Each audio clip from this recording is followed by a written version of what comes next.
Good morning, my friends. It's that time of day yet again, and this time we are interviewing OliveOil over the Protoss's most fearsome warrior, Fenix. Hello, OliveOil. How are you today? Good. How about you? Quite good. I'm excited to do yet another video here. Phoenix is, it's kind of funny because back in the day I was playing in beta and then I stopped for like 5 years, and then when I came back, the first hero I was playing was Fenix, and I was doing stuff in the off lane for some reason, and I don't know, I was having a good time before I pivoted into Jaina, and then, whatever else, back when I was in college. Yeah, Phoenix, I mean, out of all the ranged assassins, he probably does the best in the offlane. Yeah, it's definitely, yeah, I think between Phoenix, Zagara, I think he is the best offlaner you can ask for. Yeah. But I get ahead of myself right now. Let's talk about you. OliveOil, tell me, how long have you been playing Phoenix here? Uh, Actually, not as long as I think I have. I played him a little bit when he came out, and then didn't play him for years, Mm-hmm. since I was a bruiser main mostly. And then, I guess, maybe like 4 years ago, I started playing him. Mm-hmm. What was the click that made you go, oh, this is actually a hero I want to be playing more of? Was there like a specific moment that incentivized you into it? The friends I was playing with at the time, they wanted to start trying Bruiser out, so I had to find a different role. Ah. And I picked Phoenix because, well, he does, like I've said earlier, he does best in the off lane. So, Mm-hmm. at least compared to other ranged assassins. It's quite true. I got into like a off-lane type role when I play my Jaina because I have to fill the ranged DPS slot somehow, and then Jaina was like a natural fit for me. Granted, I'm not in it like 24/7. I'm just there to soak waves, but I take on the responsibilities of the off-lane role, so I know exactly where you're coming from here.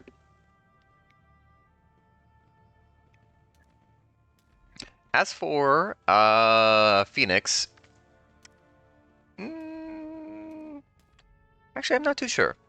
But yeah, you enjoy good success with Phoenix, and honestly, like when it comes to the various Phoenix mates, there's actually quite a few on the North American server. I think yours is quite vicious. It has a very it's like an almost like an assassin in the dark. You're ready to pounce on somebody, and then you immediately wedge yourself into the back line, and then after that, you pivot into this fast-moving marksman that's battering onto the front line. It's a very flexible playstyle.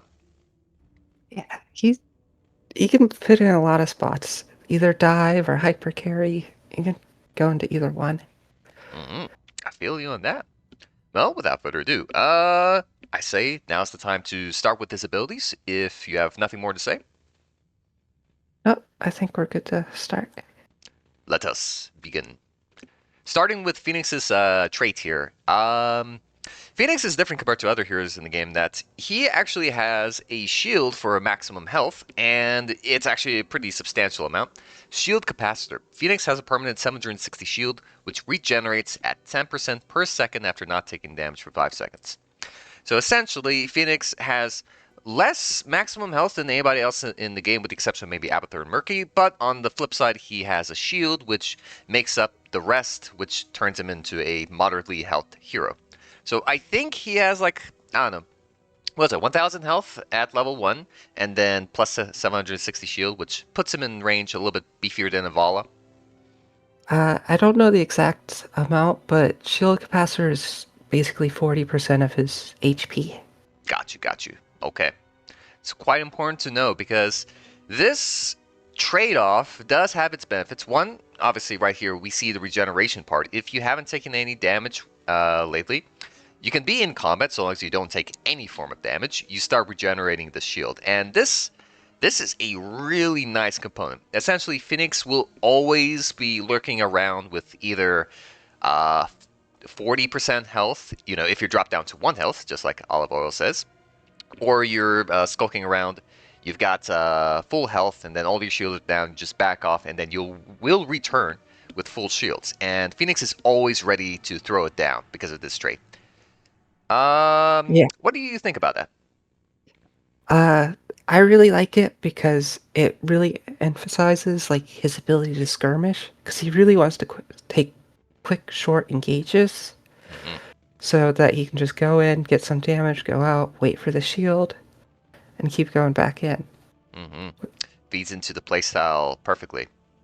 Do you like Yeah, having a portion of your health being turned into the shield? Because sometimes there are disadvantages with it, per se. yeah. The big disadvantage is that if you're getting healed by your healer, they can't top you up themselves. You still have to wait for it to recharge. Hmm. Which that's basically the biggest downside. Hmm. That But is true. I do think the upsides do outweigh it, especially like against dots. It says after not taking damage, but it doesn't actually count dot damage. So if it's a Ah. long enough lasting dot, the shield will start recharging and start mitigating some of the damage. Okay, that's actually really important to know. Dang, I can't play Lunara into Phoenix then. I was about to ask that a little bit later down the road at the end of the video, but turns out that's gonna be an issue.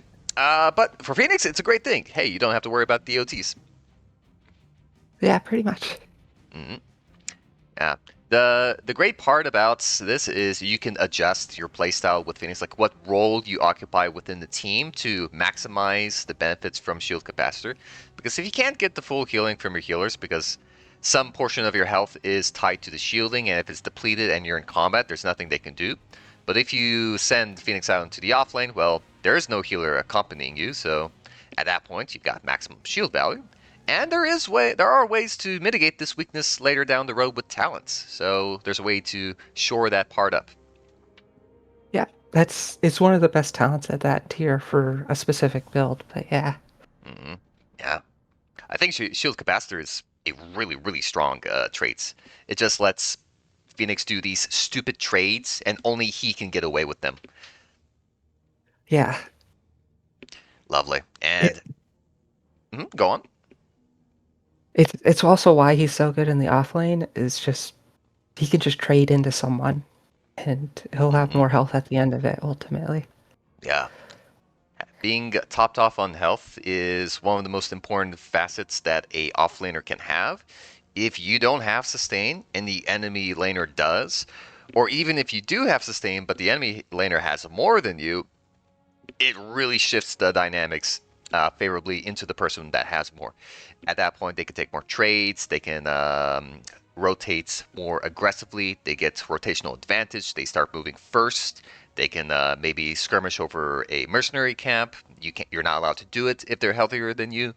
Yeah, a lot of things really. It's having a health advantage is just good in the game for obvious reasons. yeah, Hmm. All that is about shield capacitor. It's a great trait. Just take bold trades. Always remember you can regenerate it up once you take a quick breather. Just attack the minions or something like that, or stand way back if you have to, and then come back once you are topped off. It's a pretty straightforward trait, but it is very effective, and a lot of your success with Phoenix lies with you abusing this advantage to its fullest. yeah. That Mm. you basically nailed it there. Whew. Excellent. I've taken the words out of your mouth.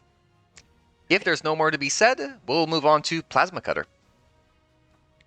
We could move on to it. Very good. Plasma Cutter. Oh, there's another. There's a hidden aspect to the shield capacitor. Phoenix does not have mana costs because his mana bar is replaced by the shield bar. So, into all these abilities, you will notice that there is a lack of mana cost. Plasma Cutter. Cooldown 12 seconds. Moderately long. You create a laser beam at the target, and then it rotates around Phoenix. And every time it hits an enemy, it does 135 damage and slows them by 25% for 4 seconds.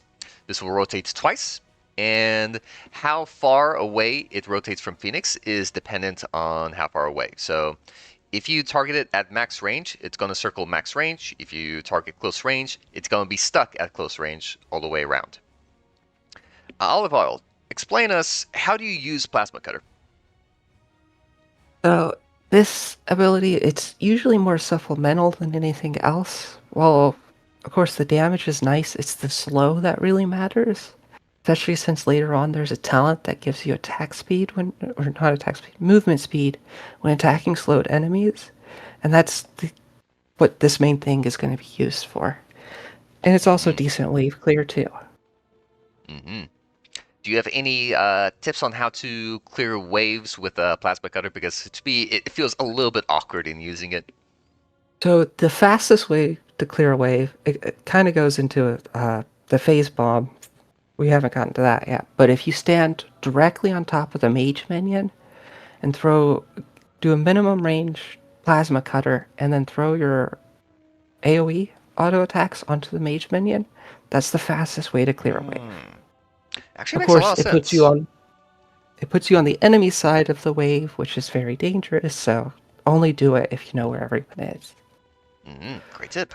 Uh, actually makes a lot of sense. I've just been using a plasma cutter to just blast the ranged minions, and then I slowly phase bombing the mage minion into hopefully the frontliners, and at that point they'd be taken out. But why not turn into the phase bomb with the plasma cutter? That makes so much sense to me. Wow,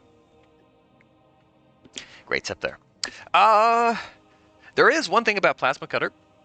Although it does 2 revolutions, there is a way to hit a target 3 times, and that is to start the plasma cutter directly on their feet. So the first one comes out, it immediately deals damage, and then it rotates once, and then it rotates twice. And the second rotation, it should end where you first targeted it. So if you bring them back to that point, in which there will be a circle highlighted to make sure that you remember where it's going, that's how you can hit somebody 3 times for up to 400 and what was that? 415 damage? Yeah, not bad damage. It can be hard to get all three to hit on someone, but yeah, it's a lot, and it also adds a lot to like structure damage since Hmm. it's easy to hit all three. Yeah, especially like when you're attacking the front gates, you can splash onto just about everything. Yeah, Very nice. Um, how much do you prioritize repositioning yourself in order to land additional Q damages? Because every time when you hit them at least once, you put the slow on them, and a 4 second duration slow is actually um, really obnoxious. This is literally Jaina on your Q for some reason. I don't know why it's 4 seconds, but he just gets it. And then you get all the movement speed bonuses and all that. How much do you prioritize the damage over making sure you get at least one slow? uh, to be honest, I mostly just focus on the first hit because if you're using it at max range, then they'll also be at the same range as your auto attack. So generally, as you step up to keep auto attacking them, it'll just Hmm, naturally hit them over and over. I Now see. that just change a bit at like the lower ranges. At that point, you do have to pay a bit more attention to make sure it hits right. And a lot of times, if like you're getting engaged like in melee range, sometimes you just have to have the first hit to slow them, and then back away, and then of course the other hits won't hit them. But the point is just to get the slow on them. Hmm. Got you. Very important. Especially with the tip of making sure that so long as you're keeping them at arm's length, it naturally aims itself, and you don't really need to stress your own movement to make sure it hits. And yeah, as the game progresses, I think the individual damage distances from Plasma Cutter like really falls off. At once you hit mid game, late game, who cares about the tiny little dink? You're there for the movement speed slow, and then getting yourself into position afterwards. So yeah. Yeah, that's basically it on that ability. There's technically a Q build that focuses on it, but it's awful. And I'll Yeah. go over it in this guide, but like, don't actually pick it. Yeah. I tried making Q build work. As funny as it is, like you fall off into irrelevancy like almost 4 minutes in, which is a record. But plasma cutter, plasma cutter. Do you think there's a mistake some phoenixes might make when it comes to plasma cutter? It is its only like form of basic offense ability, and making sure that at least you're not messing it up is pretty important. Yeah, basically, as long as you slow someone is the main part.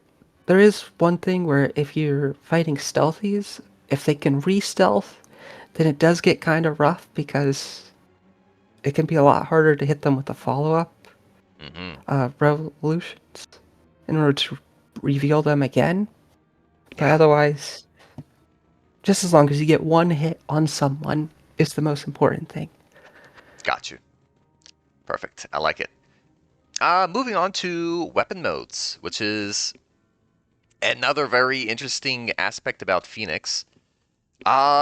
Phoenix naturally starts the game off with his repeater cannon, and repeater cannon means he has 2.5 times more attack speed than normal, whereas his baseline attack speed is like was it 0.74 with a phase Yeah, bomb, yeah, it's and 0.74. gotcha. So with repeater cannon, you 2.5 times that, which gives him about a little bit more than two attack speed. So if you're looking to do single target focused damage, you want to stay on repeater cannon. However, you're allowed to press your W to change your weapon, and you go into either phase bomb or phase bomb into repeater cannon. Phase bomb gives you more range, but you no longer have the attack speed from repeater cannon, so you attack like a snail. You deal a little bit more damage to compensate for the drop off in attack speed, and it splashes to nearby enemies. So this is your primary way of clearing waves, doing damage to multiple targets at once, etc. Uh, I think it kind of goes without saying. You keep on repeater cannon if you're trying to kill something directly, and then you turn to face bomb whenever you need some area of effect damage, especially in terms of killing PVE type things, macro or in situation. Uh, Olive oil. What would you use which tool for when? So, generally, single target DPS, like you said, repeater cannon. And then wave clear or poke, you stick to face bomb. There is a lot of little tricks with it too, like technically with repeater cannon, since you get so much attack speed just from that further attack speed bonuses aren't as effective. Like a stem drone isn't as big of a boost on Phoenix as it is on someone like Vala. But it also means the opposite, that attack speed slows don't do much either, Hmm, which is pretty good. interesting. That's a great tip to know because it's all being modified by the 0.74. That's the only number that the computer is trying to compute. Yeah. It does also mean that if you rapidly switch between repeater cannon and phase bomb, you could shoot phase bomb faster than you would normally. You can shoot it about 35% faster, Hmm, goodness. which I don't get why they have that tech in the game and not just make something like that baseline, but Hmm. it's there, and if you want to play the character to the maximum, you do have to do that trick constantly. Hmm. How do you do the trick? So you'll basically you're pressing W off cooldown basically, but you throw out the phase bomb attack, press W, and then it will cause the auto attack cooldown to go faster because it's in repeater cannon, and then Hmm. you'll swap back to phase bomb as soon as it comes off cooldown, and then at that point you can just attack again and repeat that over and over to give you more poke damage or AoE or whatever. Got you. Hmm. Man, I severely dislike the fact that I have to game the engine in order to get these tiny optimizations because I'm a lazy guy, and to me, spamming W and making sure that you optimize the amount of attacks you get out of phase bomb for a measly 35% boost is most certainly beyond the scope of why I don't want to play Phoenix because you gotta constantly be clicking all the time. But would you say this is a viable thing to do per se? Absolutely. I mean, it's 35% damage is a lot. Yeah. Especially when you clear the wave faster, you get more poke on the enemy offlaner or just the enemy tank or Hmm. whatever you're attacking. And with that, if you do that perfectly and with perfect micro, you can solo a night camp at level 1. Mm-hmm. Noted. I'd say that's pretty important, I dare say. No, I don't want to It's learn the extremely trick. difficult to do, but Yeah, a lot of heroes, there's only like a tiny subset of heroes that can solo the night camp at level 1, so this is actually really good to know because I did not think Phoenix was one of them. well, at least he used to be able to. I don't know if he still can. I don't believe there's any been big enough changes since I've last seen someone do it because I don't really bother doing it myself. Mm-hmm. But you should still be able to do it. I don't think anything's changed in that I don't regards. think so. Uh, no, I don't think there's any been. I don't think there's any like core number changes to the mercenary camps, with the exception of like the timer change that happened actually recently. But aside from that, I think core health, damage, all that stuff. I think it's been the exact same for all the camps like for a long time. So I don't think that's a concern. Yeah. As for, I think repeater cannon is kind of obvious when you're using it. Is there ever a time you use phase bomb like in a 1v1 scenario, like especially in the offlane? So it gives you more range. So if you need to just poke someone down in the off lane or just be able to safely clear, sticking the phase bomb can be the go-to. But you can also swapping between the two is actually what one of the level 1 talents is meant to do, where if you do a few repeater cannon attacks, your next phase bomb hits harder and gets a Yeah, bigger AoE. the And talent if you have is that talent, then it is very important to keep swapping in the middle of a 1v1. absolutely noted. We'll get to that talent very soon. I'm excited to talk about it, as it actually makes phase bomb feels like a phase bomb. Uh, would you ever start a fight by entering range with phase bomb and then like you move in with your repeater cannon right afterwards, and then you do like your Q, blah blah blah? Assuming you Yeah, don't warm by in, the that is. time yeah, by the time you'll walk into range for the repeater cannon, you can swap out a phase bomb pretty easily. So you just start with that, swap to repeater, and yeah. Mm-hmm. Got you. It is viable. Oh, and I just remembered one last trick, strange mechanic that Phoenix has. Phoenix has no time needed to do his attacks. And what I mean by that is there is no windup.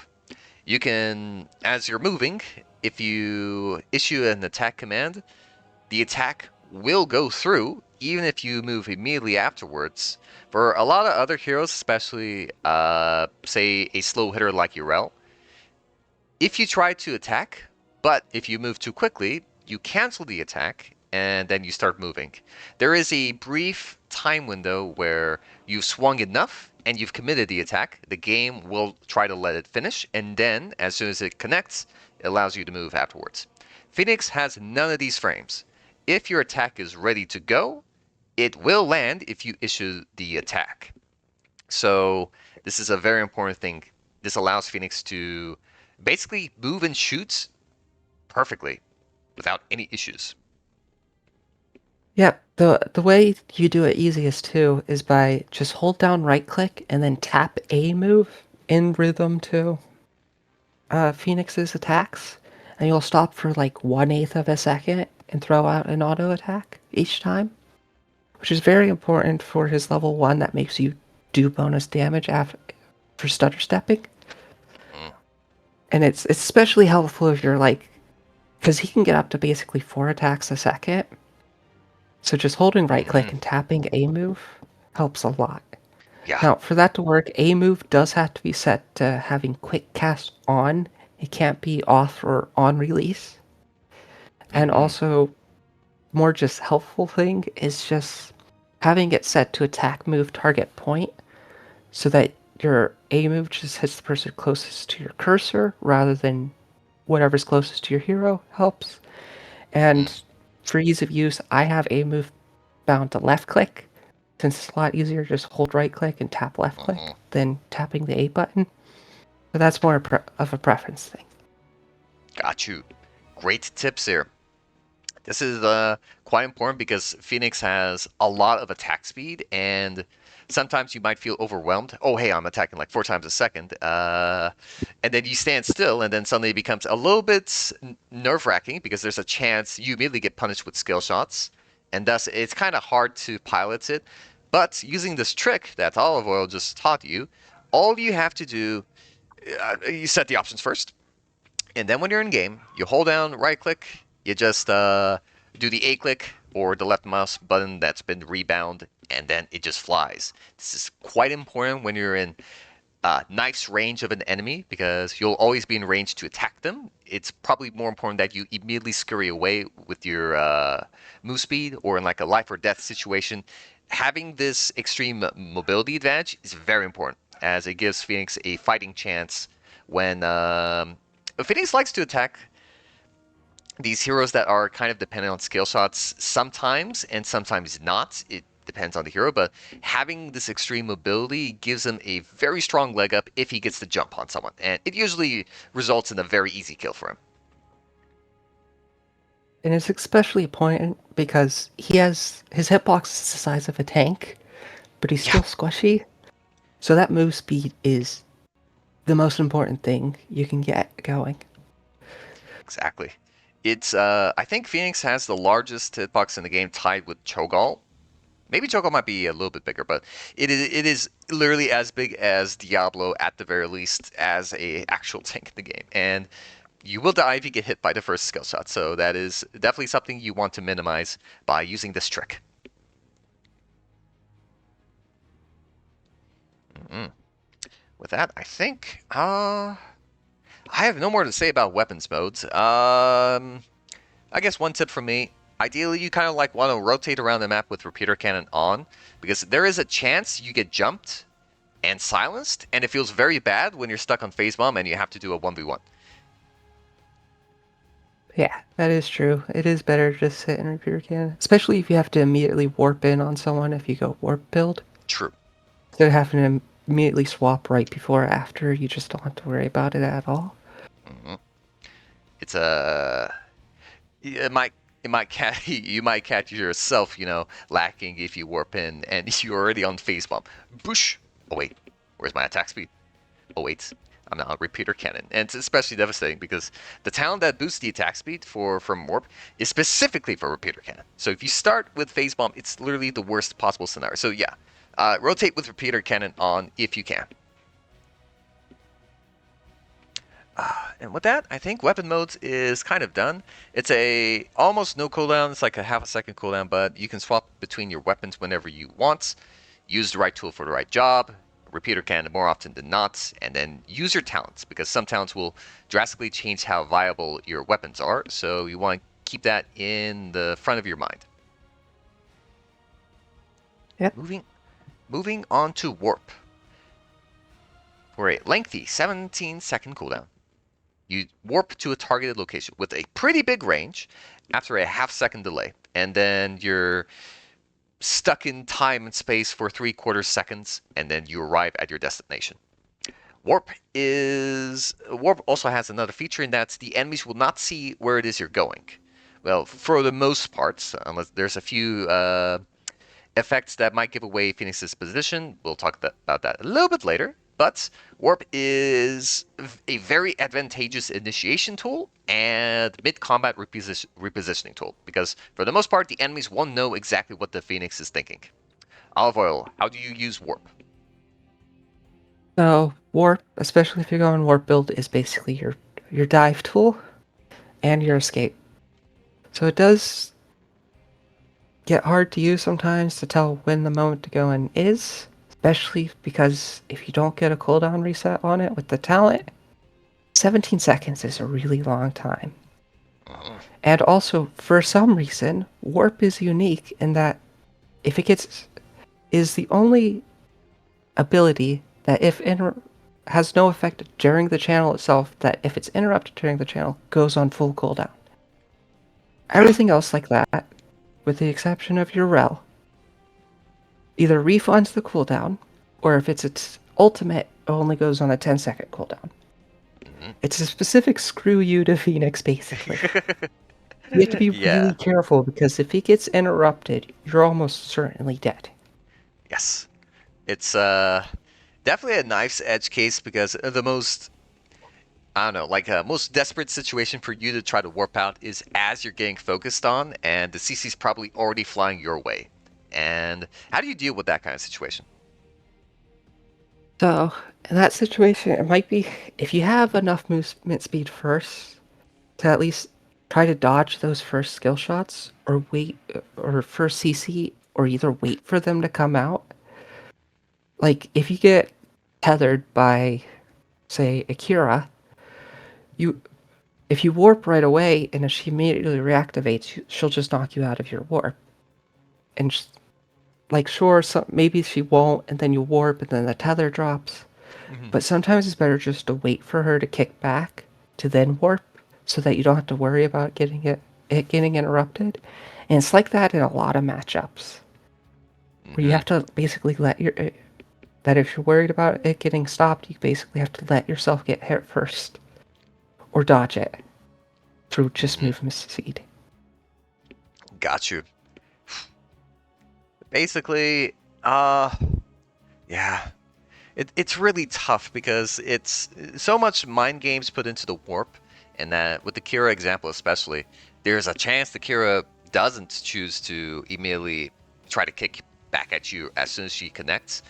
She might do a revolution at that point. You might be able to warp out, but if she gets conditioned to the fact that you warp right away, she's going to start kicking right away, and now it's a ping pong game of back and forth chess.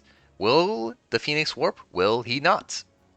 And I'd say for a situation like that, you gotta have a little bit of advanced forewarning. As Phoenix, you gotta be a little bit careful to see where the enemy team is, because if you get engaged upon, Phoenix not only has a really big hitbox that almost pulls skill shots to him with his sheer gravity, the warp situation does not make it any easier, because any slight amount of CC and knockbacks, well, knockbacks are very dangerous. The warp goes on full cooldown for 17 seconds, and your doom is certainly spelled out. Yeah, yeah. Basically, if you see a Murden like jump at you, you have to warp immediately before he gets his Q off. Hmm. Essentially, like while he's still in the air, you better start pressing E like behind you or whatever to get out. Hmm. 'Cause that's your only chance, pretty much. Got you. Yeah, that's the dangers of the warp. Is there a time and place that you choose to warp, like mid combat?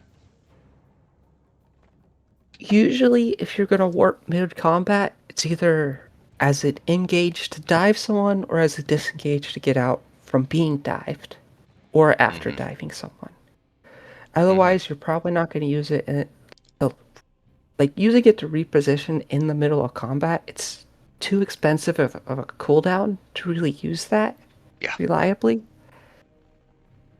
Another good use for it is you're basically invulnerable for that 0.75 seconds outside of like three Hmm. specific abilities that somehow can hit you through it.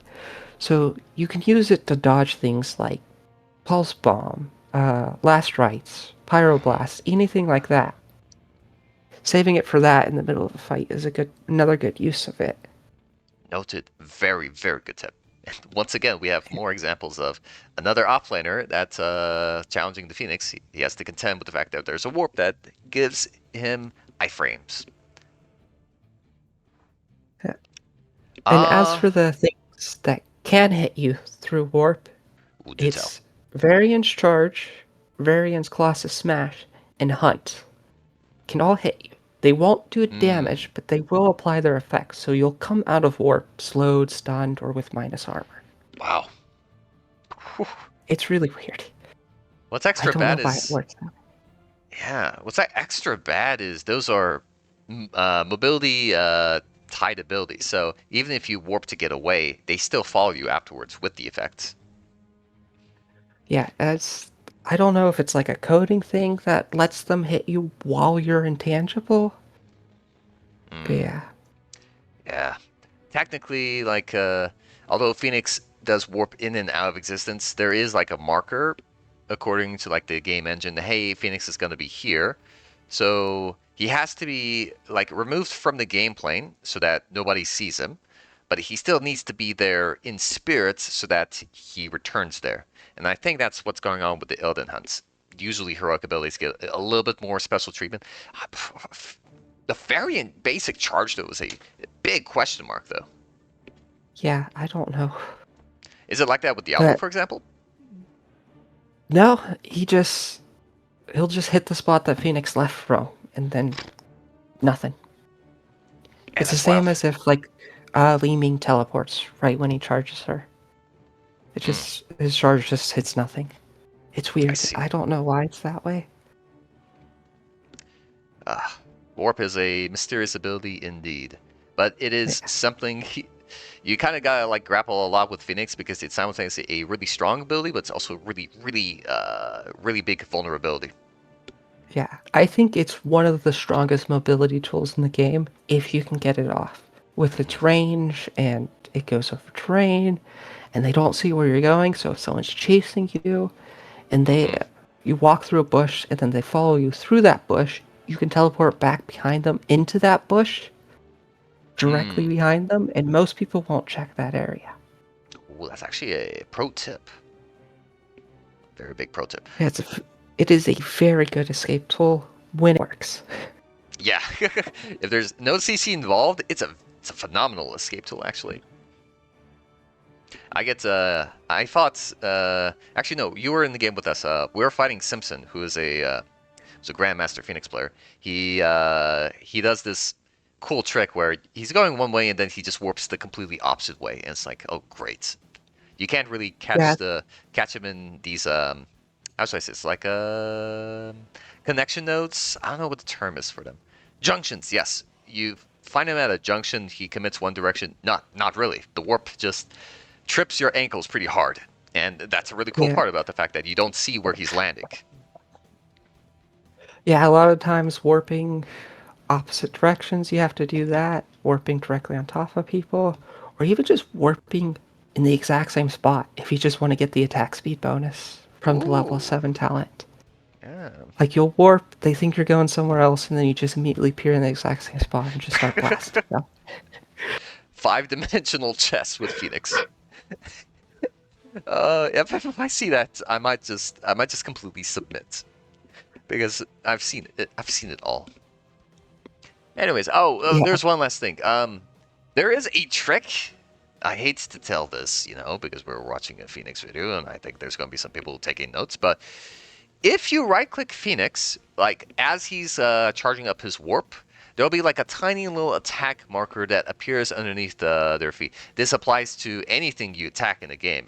A monster, another hero, a minion. There's always a tiny reticle a red reticle that appears underneath, and that's like the game saying, okay, we're attacking this unit. If you put it onto Phoenix, that reticle will follow him into the warp. So you will see him disappear, but you'll see the reticle, so you know exactly where he's landing. This is one very important tip to make sure you keep track of the Phoenix. I'll be honest, I have never seen that reticle. Really? Okay, maybe I Yeah, gotta show you a little bit later. But it's very like when it happens, it makes the matchup much easier. If you don't pull it off and the Phoenix just warps, it's a complete mystery to where he pops out. And honestly, at that point, it gets very dangerous because more often than not, these Phoenixes, they're bold. Phoenix players will throw down, and if you see them disappear, they might actually be jumping on you instead, and you might die instead. yeah, most of the time they probably are jumping on you, Yeah, especially if it's like a 1v1 situation. yeah. Well, that's Warp for you. Any last thoughts about Warp before we move on to Phoenix's heroic abilities? I don't believe so. Very good. We got more strategy for Warp still. Stay tuned for the town section. There's a few options there. In the meantime, Purification Salvo. 90-second cooldown. Channel for a second and a half, sweeping a laser in front of Phoenix. Does a full 180 degree. It starts from his left side and it moves clockwise. So keep that in mind. And then once this channel completes, as you're sweeping the laser, if you tag any heroes, you lock onto them. Once the second and a half finishes, you start firing 5 missiles at each locked hero, dealing 80 damage each, plus 50% if they're slowed. So it's a big damage boost if you can pull that off, but Purification Salvo allows you to bathe an enemy team in a lot of lasers, and you deal quite a lot of AoE damage for a modest 1.5-second channel time. OliveOil, what is your thoughts on Purification Salvo? So this is generally the go-to heroic for him. The main part of it is that it just, with spreading a decent bit of damage across the whole enemy team, it puts a lot of strain on the healer.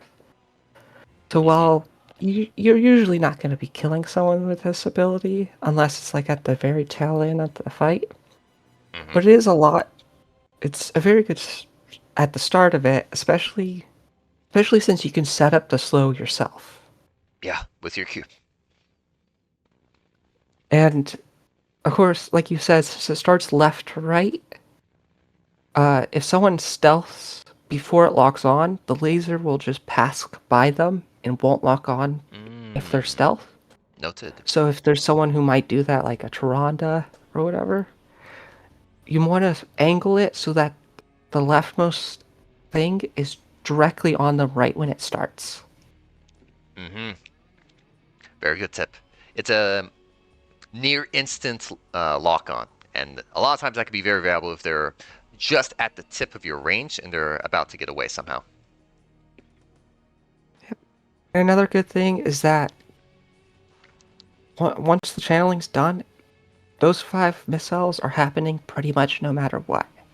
If you get time stopped, Mm-hmm. it's just going to delay it. If you get stunned, it's still going to happen. If you warp away, they'll still be launched while you're in the middle of the intangible from warp. It'll reveal where your warp location is.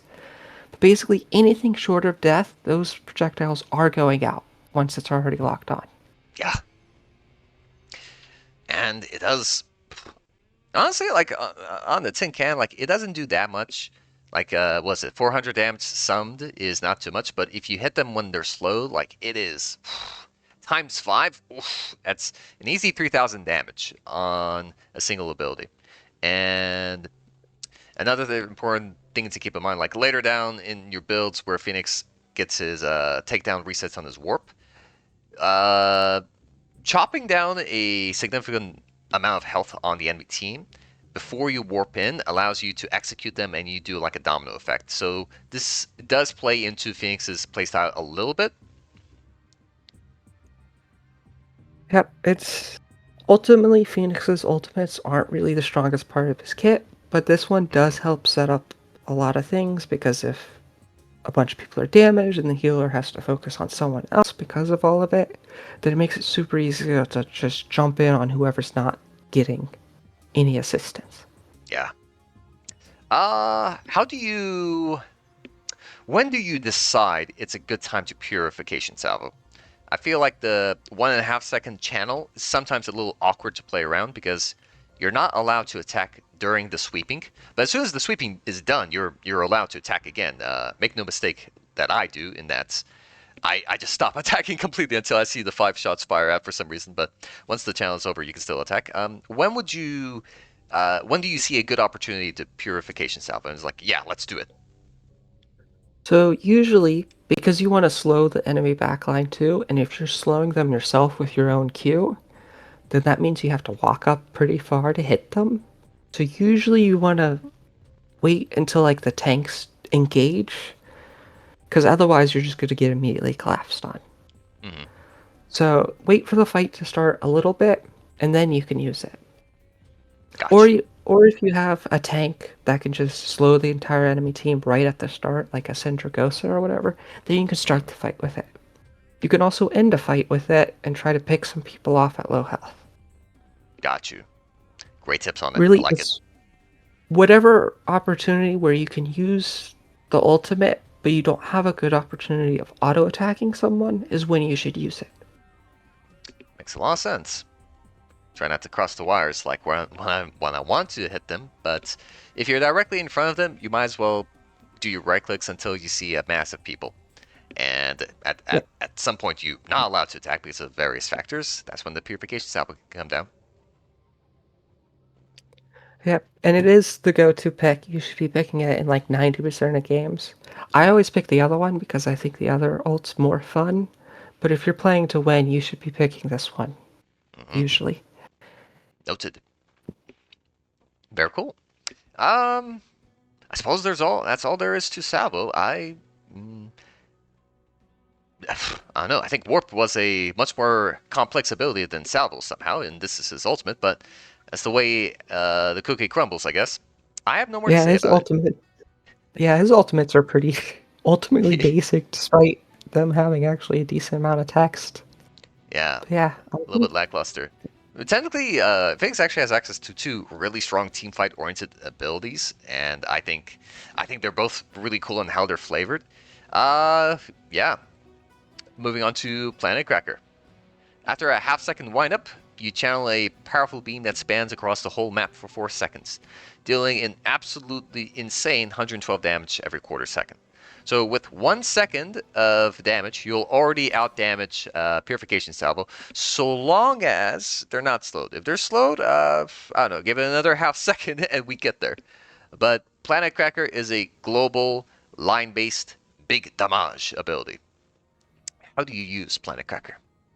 So, Planet Cracker, the primary use is a wombo combo. If you have a Mosh, an Octo Grab, or even just a good Condemn from Johanna followed by a slow, just anything that keeps people in one spot is, if you have that on your team, Planet Cracker should be what you pick.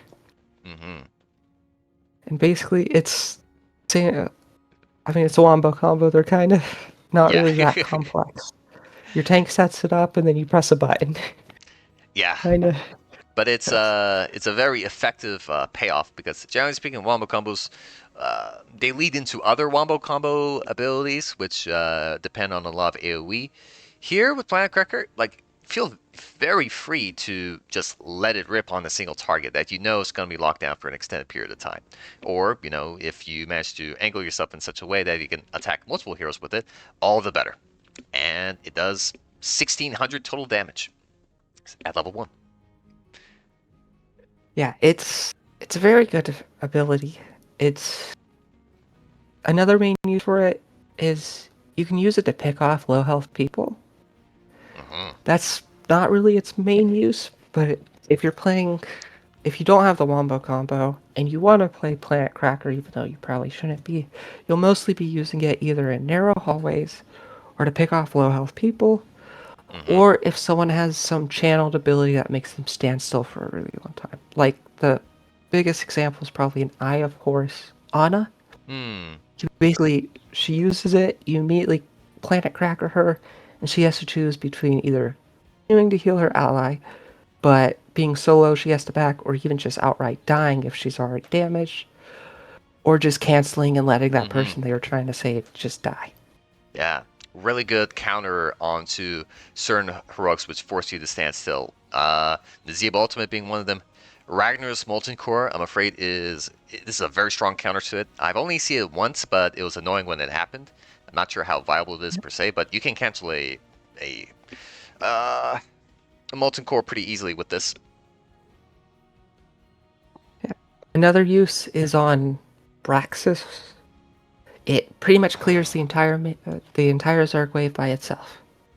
Very Now, of true. course, picking an ultimate with the expectation you're going to lose the objective is a whole different conversation of you shouldn't do that, but it does work.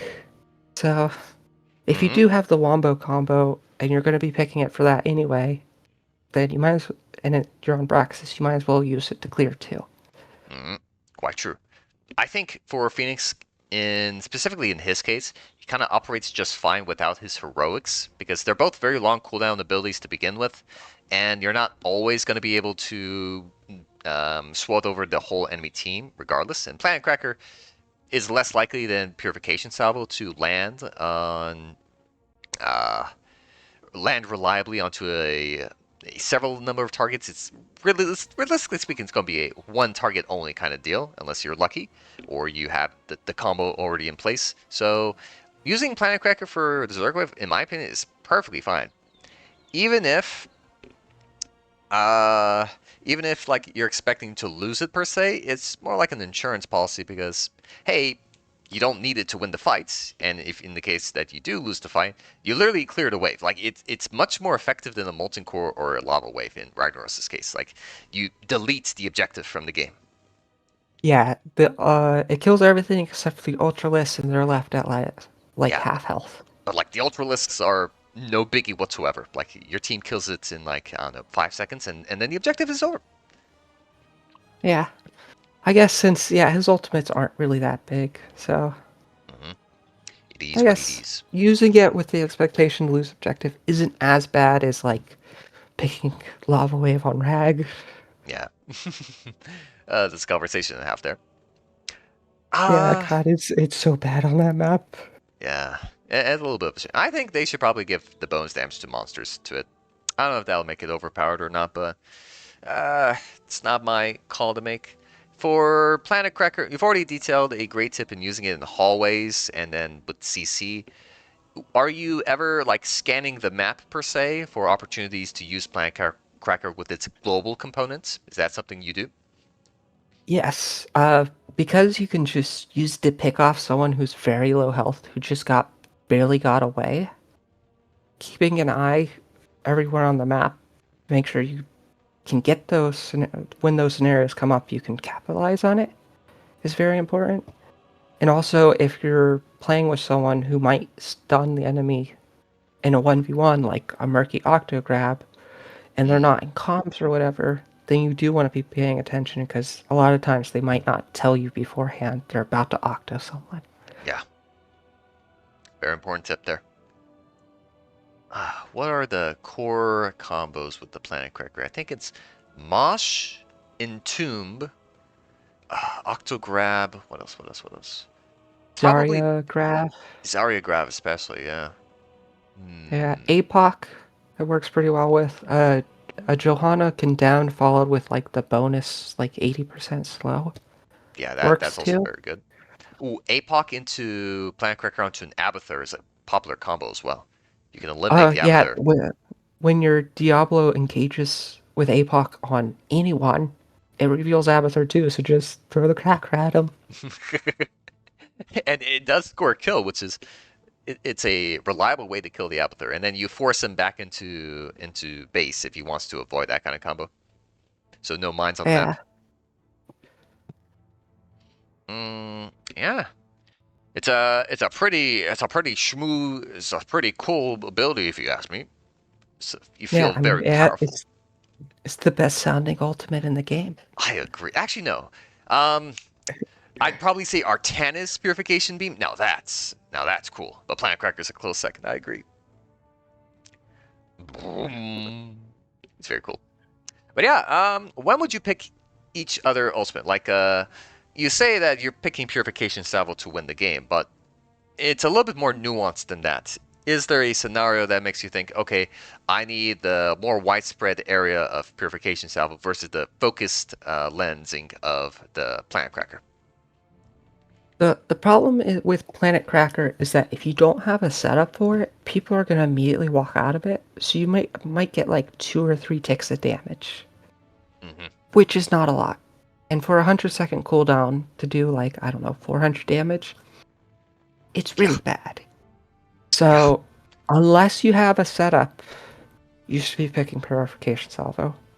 got you. Like, you'll be picking Salvo in like 90% of games, simply because Planet Cracker does not work in those games. Absolutely. It's very true in that regard. People are surprisingly quick to trots when they see the Planet Cracker directly on them. Like, I feel like there's no other ability that they get out of faster than Planet Cracker, which is very unfair, but it's the way the things are. No CC, no Planet Cracker. No CC, I guess it's Purification Salvo time. Yeah, pretty much. Got you. Great thing to keep in mind. With that, I think that's all of his abilities for now. Would you like to move on to talents? Yeah, I think we're good to move there. Moving on. Level 1, Advanced Targeting.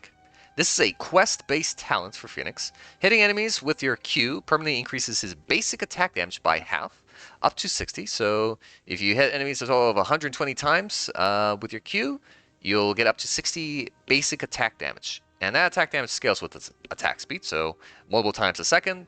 You get the picture there. And there's an additional reward here. If you hit heroes 30 times, which is 25% of the way through the quest, your plasma cutter will circle an additional time. This will accelerate more quest progress, and it will give you another source of damage by introducing another rotation. So that's a little bit more slowing, a little bit more damage, and you got a little bit more basic attack damage through this quest. What do you think about advanced targeting? Uh, it's not worth picking if someone is like mobile offense is just the go-to at this talent tier. Like the Arsenal's energy can have some uses in specific scenarios, but if you're comparing advanced targeting versus mobile offense, it's just mobile offense. Yeah, Advanced targeting is just it's not worth picking. The extra, the circle and extra time doesn't really matter, and the quest If you compare it to mobile offense, at level 10, you need 85 stacks to equal the damage bonus that mobile offense gets you. And at Hmm. level 20, even at max stacks, it is not equal to mobile offense. There we have it. It is. If someone can't consistently get mobile offense off, then they can pick this talent, but it's just not worth picking. If someone's Absolutely. able to get it, just don't pick it. Hmm. Now there I think. is Do continue. at the at level 7, there is a talent that gives 40% attack damage, which obviously because it stacks with the base damage increase, while it's only additive with mobile offense, the numbers do change a little bit.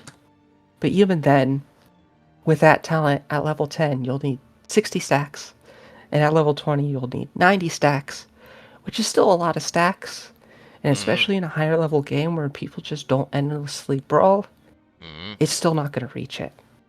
Absolutely. So, I agree with all the above. Straight from a mathematical perspective, you're already losing yeah. out when you pick advanced targeting. Plus, it's a quest talent at level 1, at the 0 second mark of the game, it does nothing for you, technically, until you start wrapping it up. And even after you ramp it up, as quickly as you can, which is not really a realistic scenario, it's still going to deal less damage compared to your other options.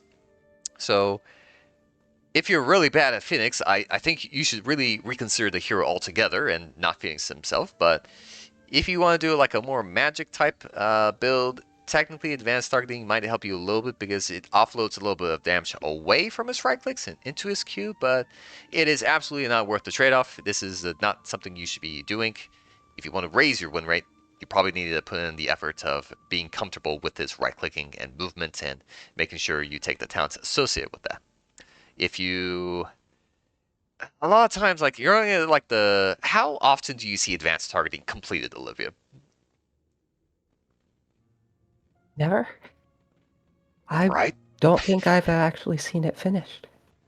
I've seen it a few times, but every time I see advanced targeting, for some reason it stalls significantly, and it usually gets stuck at like the 60 point mark before like the mid late game rolls around, and at that point, you can't really fish for stacks because if you step up, you might die immediately. So at that point, your stack progression slows to a crawl dramatically, so you're on a timer to do as much as you can with it, but doing as much as you can with it can actually be a bait for your playstyle when in reality you should be doing offlane duties, doing XP, doing mercenary camps.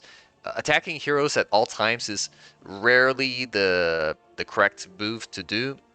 So, in my opinion, I initially played with advanced targeting because I thought it was good when I came back to HotS, to play Phoenix, but it is absolutely not the way to go. If you pick your other talents, you're going to have a much higher rate of success with Phoenix. So, not recommended. Nope. Without further ado, let us leave advanced targeting in the dust, and let's talk about something much more interesting: Arsenal Synergy. After hitting enemy heroes with basic attacks 3 times while repeater cannon is active, the next basic attack with your bomb deals 2.5 times more damage, and it splashes for a 50% larger area. This makes Phase Bomb a very tangible threat. All of a sudden, ideally you want to just use Repeater Cannon when you're attacking a single target, but when you have Arsenal Synergy, every fourth attack that you convert into a Phase Bomb will actually net you bonus damage, even in a 1v1 scenario. And let's not talk about the fact that when you use Arsenal Synergy's bomb, it splashes in a huge radii, and if you hit multiple enemy heroes with the empowered damage of the bomb, it hits hard. Um, OliveOil, Arsenal Synergy. How do you use it to its most effect? So, I think this is a very good talent. I pick it all the time, even though I usually go warp build and it has no synergy with warp build. So don't pick it in that scenario.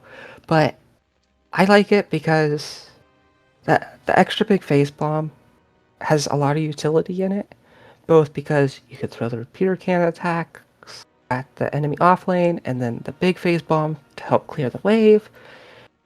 You can, of course, there's during the actual team fights itself, just getting a bunch of damage on everyone is nice.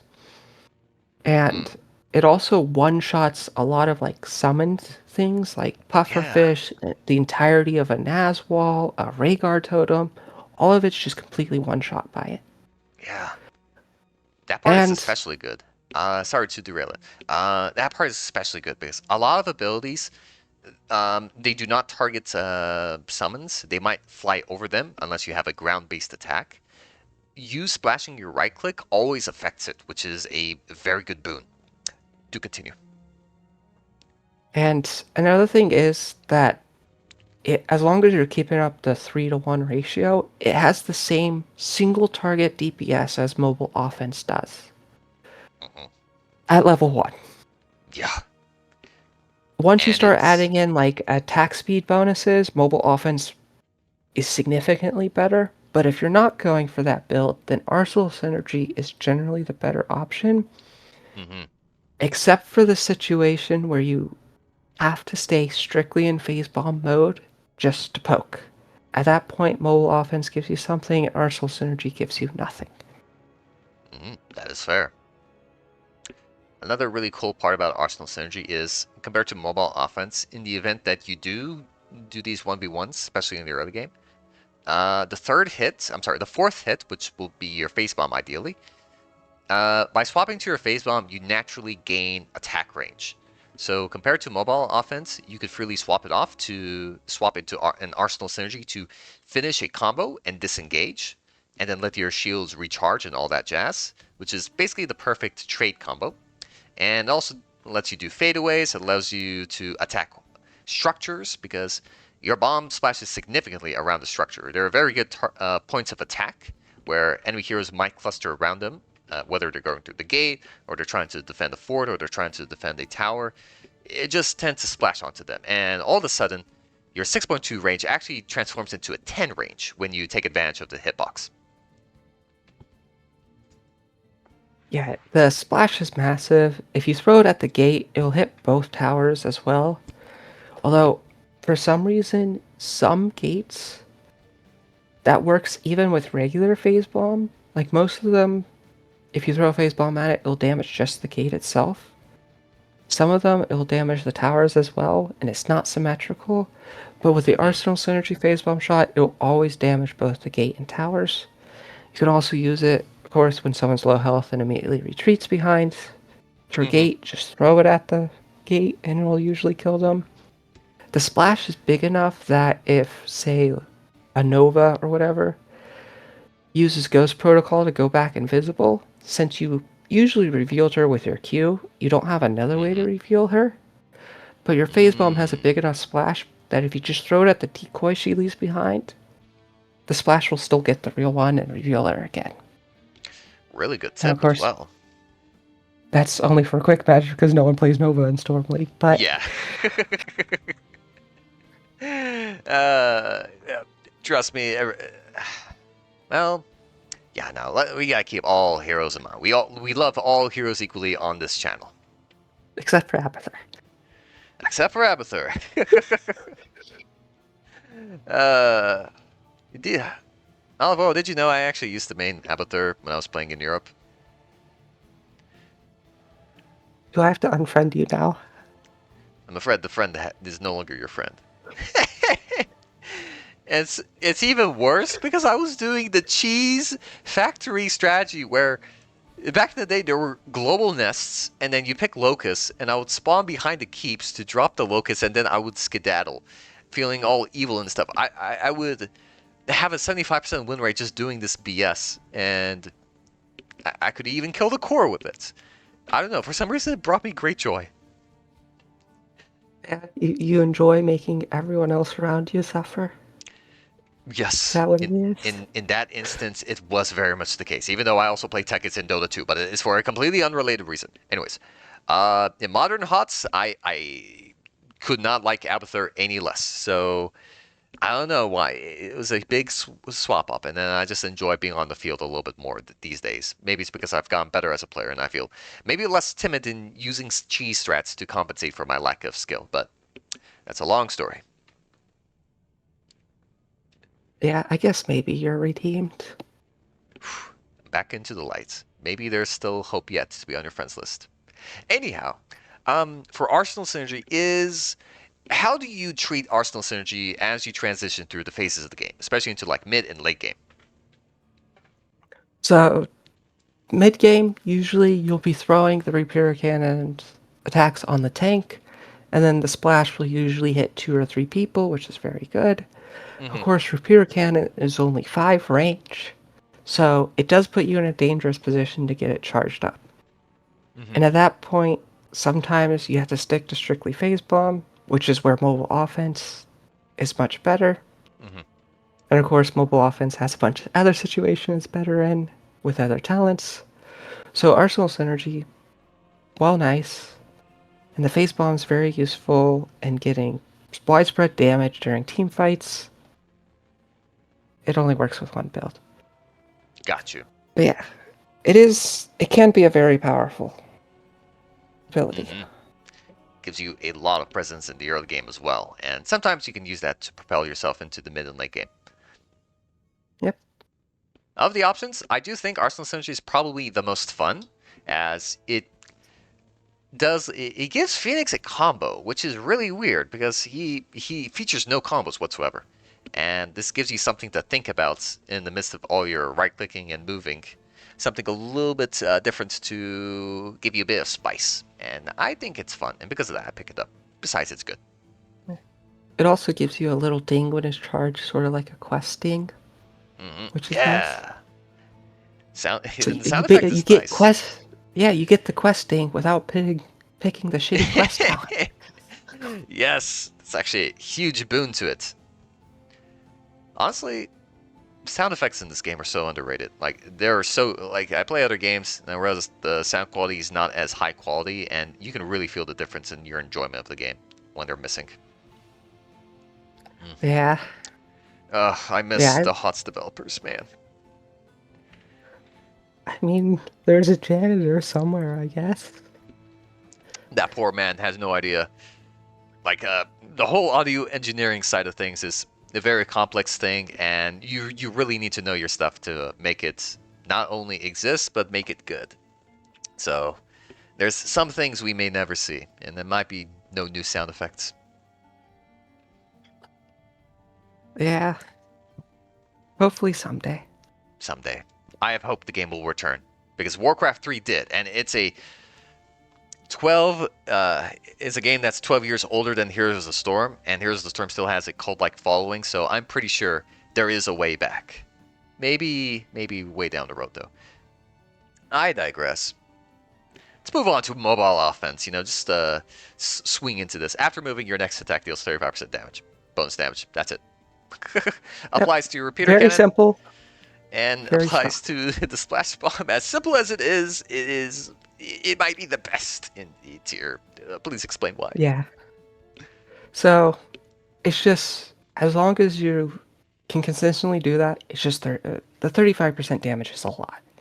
And doing it consistently, especially with that trick where you hold down right click and tap A move in order to get it every single one, it will generally be the highest damage.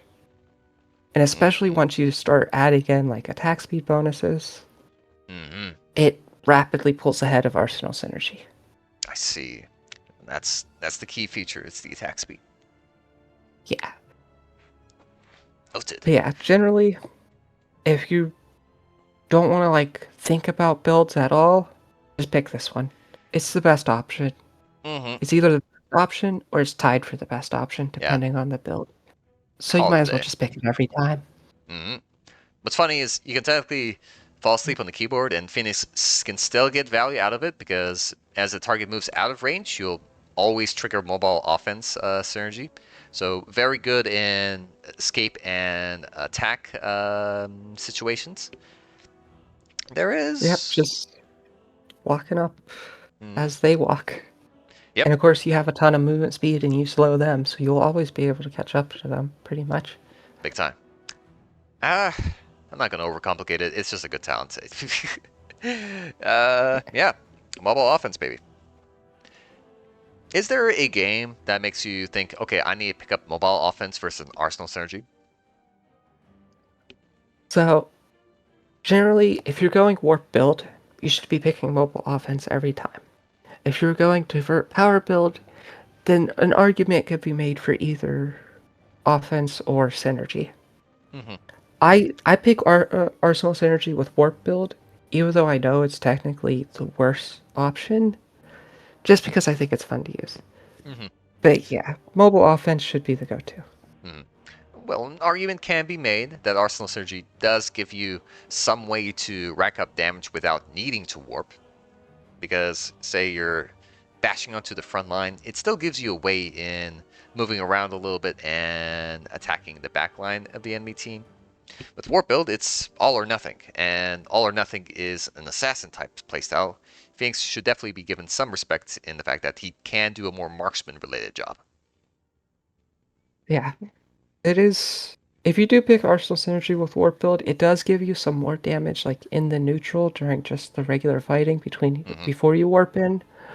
But it's such a massive loss in DPS during the warp in that it makes it a lot harder to get your reset, get the kill, get the Yeah, reset, and get back out. very good point. Mm-hmm. I'll see that points over to the Warp Build. So yeah, if you want to hang back, enjoy a more lax game, Arsenal Synergy. If you definitely want to be more aggro, I think mobile offense is the way to go.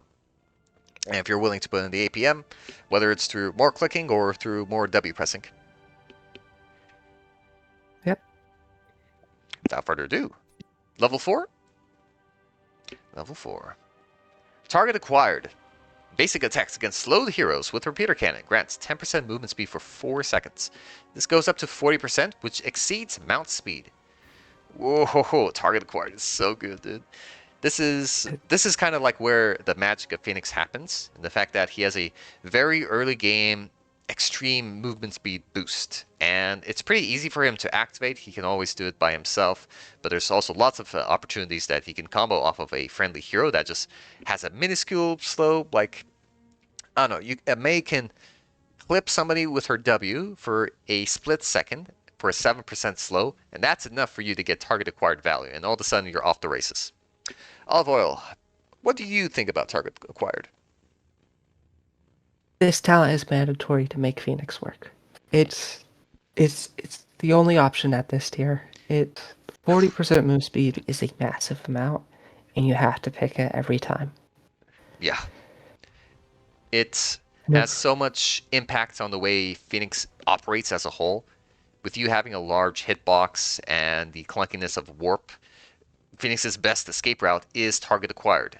Not through, just running away. It's just you gotta fight a bit, and then you earn the speed in order to disengage. It allows you to re-engage, allows you to disengage, allows you to get into position to do right-clicking to begin with. So in a way, it's actually a damage booster in disguise.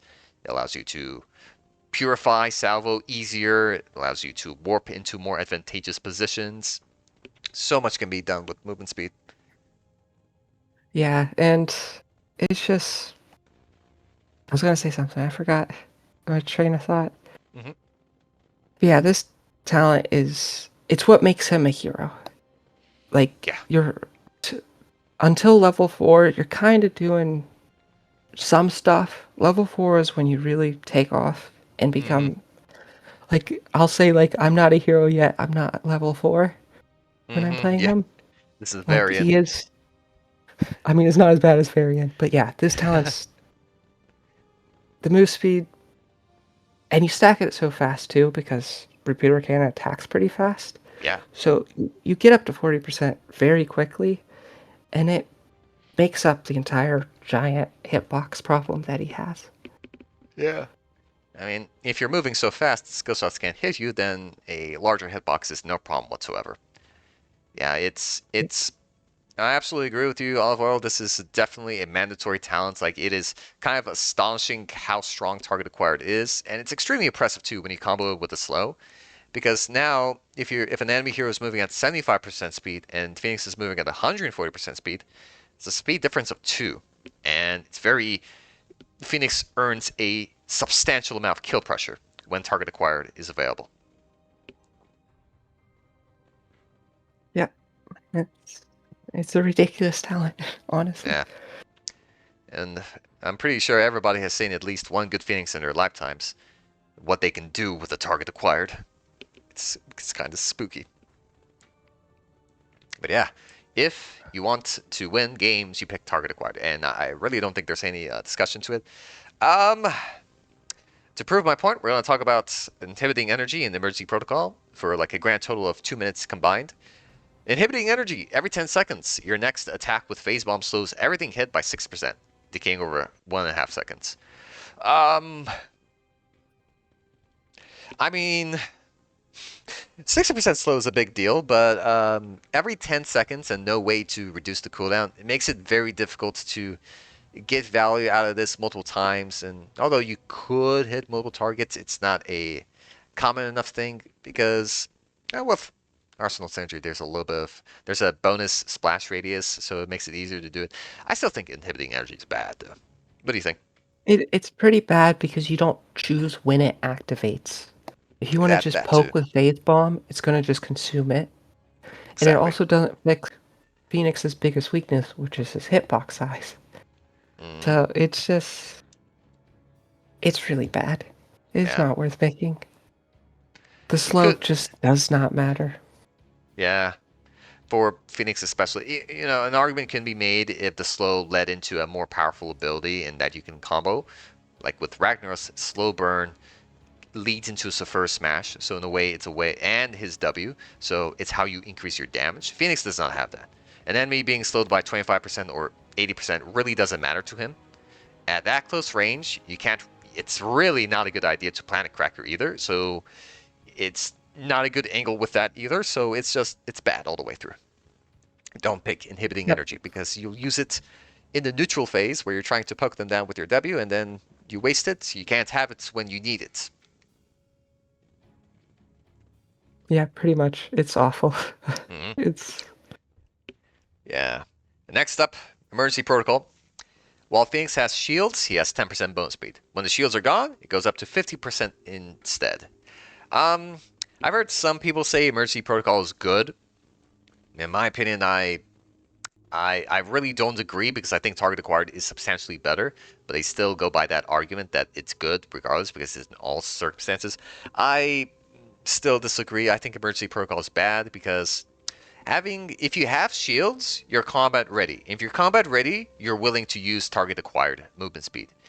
If you don't have shields, well then a 15% speed boost is not really enough to get away.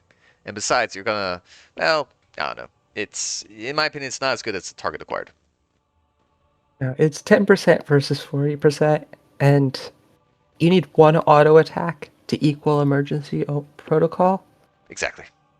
It's bad. The only possible situation I could see it being picked in is if like you're solo laning a Deathwing on Braxis, so you can't get Mm-hmm. the move speed because you can't slow him.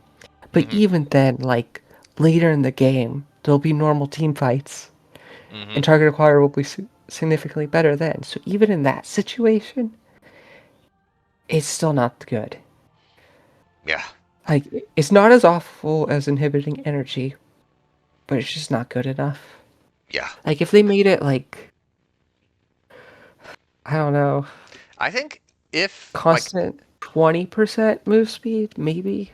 oh, That would probably be too much. I don't know if a constant 20 would be good. I think maybe this needs to do something other than giving movement speed because target acquired is already fulfilling that job, and inhibiting energy is the inverse, where you're doing a more supporty playstyle where you're reducing the enemy speed instead.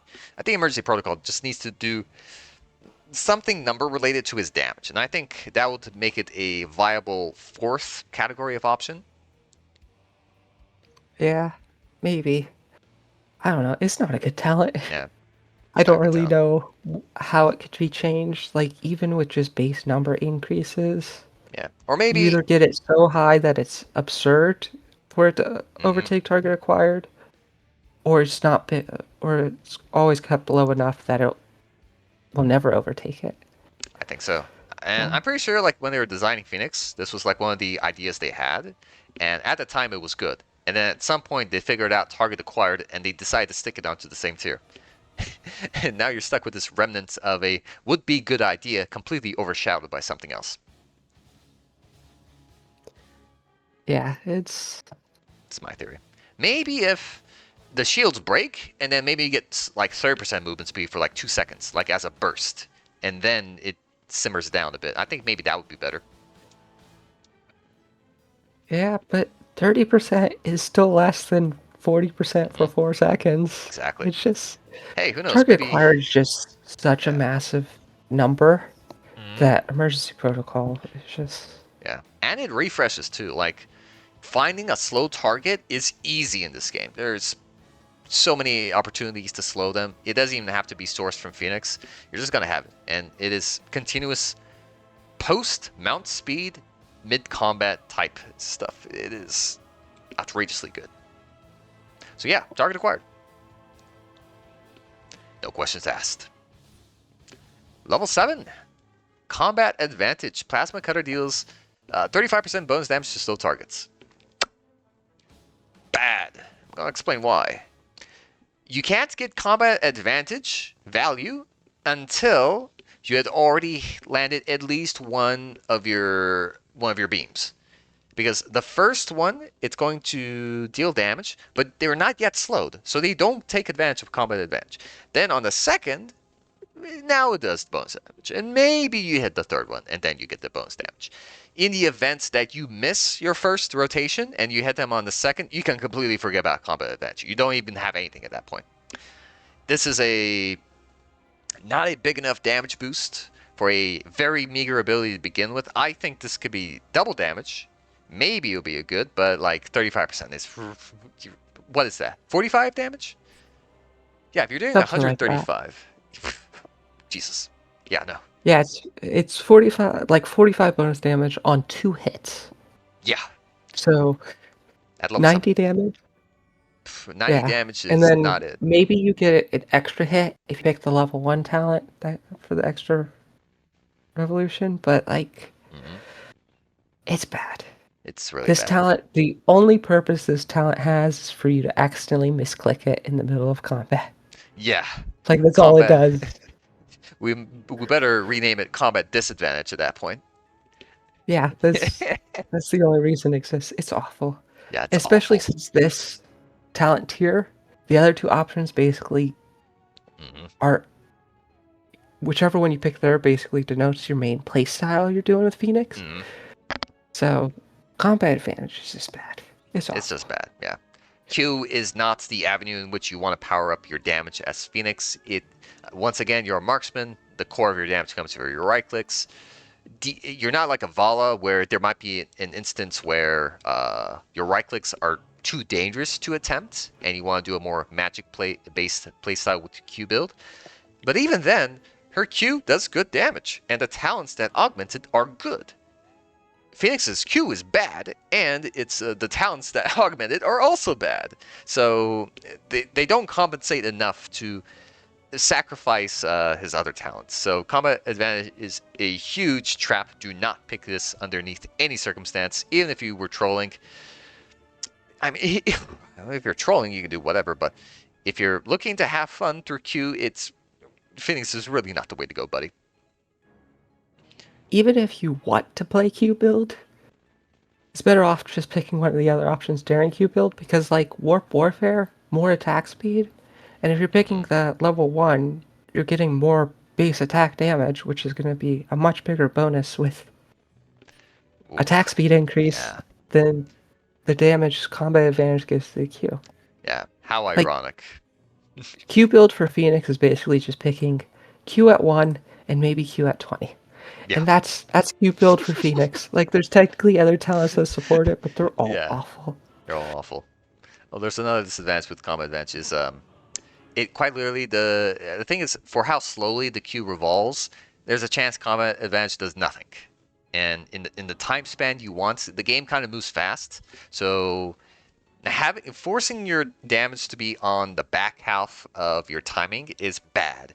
Having it front loaded would be better, but that's not the case with combat advantage. So yeah, I'm done talking about this town. It's complete trash. Yeah. Moving on to something infinitely more interesting warp warfare. After arriving with warp, oh, I do have one more thing to say about combat advantage. If you really think 35% bonus damage is good, that's 45 damage. Maybe 90 damage. Maybe it's 0. Look at the level 7s of other heroes, like Hanzo, any of his options, especially his W-based one, where you triple the amount of Ws you're giving out. That's like 600 damage, like 3 times as often. Jaina gets 5 times more often E's, so that's like 5 times your damage. Who else? Orphea gets a lot of damage through her cooldown reduction or her quest. Those are also really good. Zeratul gets a lot of mobility, and that translates into more damage. Liming literally gets a talent that gives her 300 damage in an area of effect cone.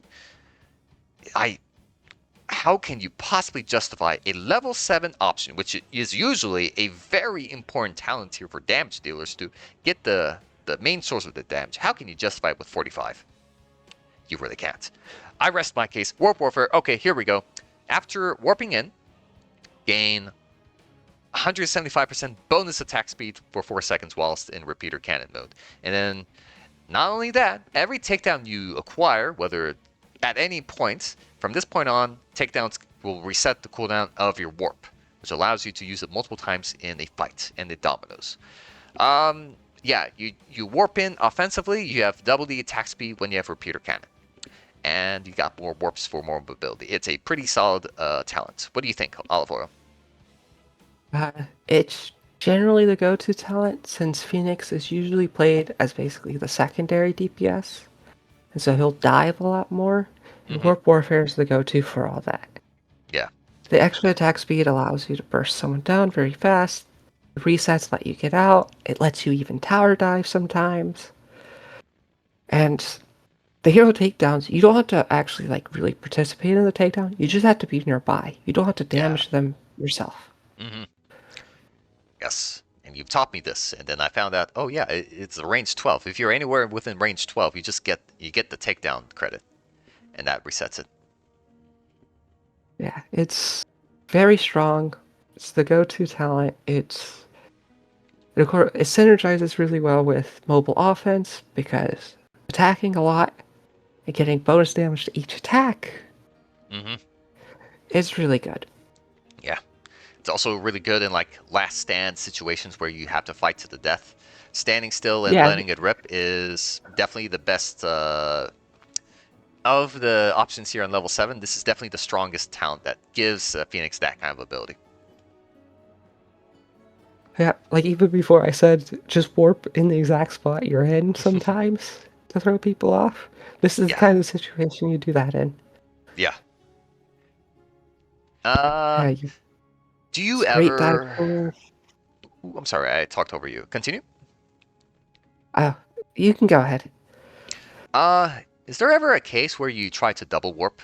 Say a takedown is coming, you press E beforehand, the takedown occurs, and then you E afterwards to leapfrog in a way? Yep, you can't do that. It could be a little bit harder to get the timing down exactly because if the takedown occurs during the 0.5-second wind up, you don't get the cooldown reset. Ah, I see. Gotcha. And there's this weird thing where if you get the cooldown reset right after casting, like right after the channel finishes, for some reason you'll like immediately cast the exact same spot again when you come out of warp, Really? even if you didn't click it twice. Ew. Like, with like Li Ming with Calamity, if she gets a takedown reset, sometimes like you'll just even if you I pressed E guess. once, you'll E twice in one spot twice. Mm-hmm. Have you ever had that happen? It does, yeah. It's the I same wasn't thing with Phoenix. Damn. I thought it was just me, being skill issued. I'm like, wow, I'm rushing my abilities too quickly. I need to slow down with my calamity spamming. But good to know. It might have something to do with the game engine. Maybe I don't know, but yeah, if Mm-hmm. you planning to get the reset off of someone else getting a kill, it's a lot harder to do, but it is possible. Mm-hmm.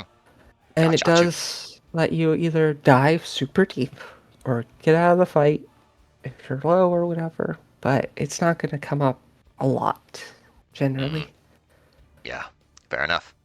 Um, when you have Warp Warfare unlocked, what kind of what is your primary game plan as Phoenix? Like, how do you approach a team fight, for example? So with Warp Warfare, you'll generally start the fight in Phase Bomb, doing just some poke damage to the tank or whatever. And then the moment the actual clash starts is when you'll look for an opportunity to jump on someone.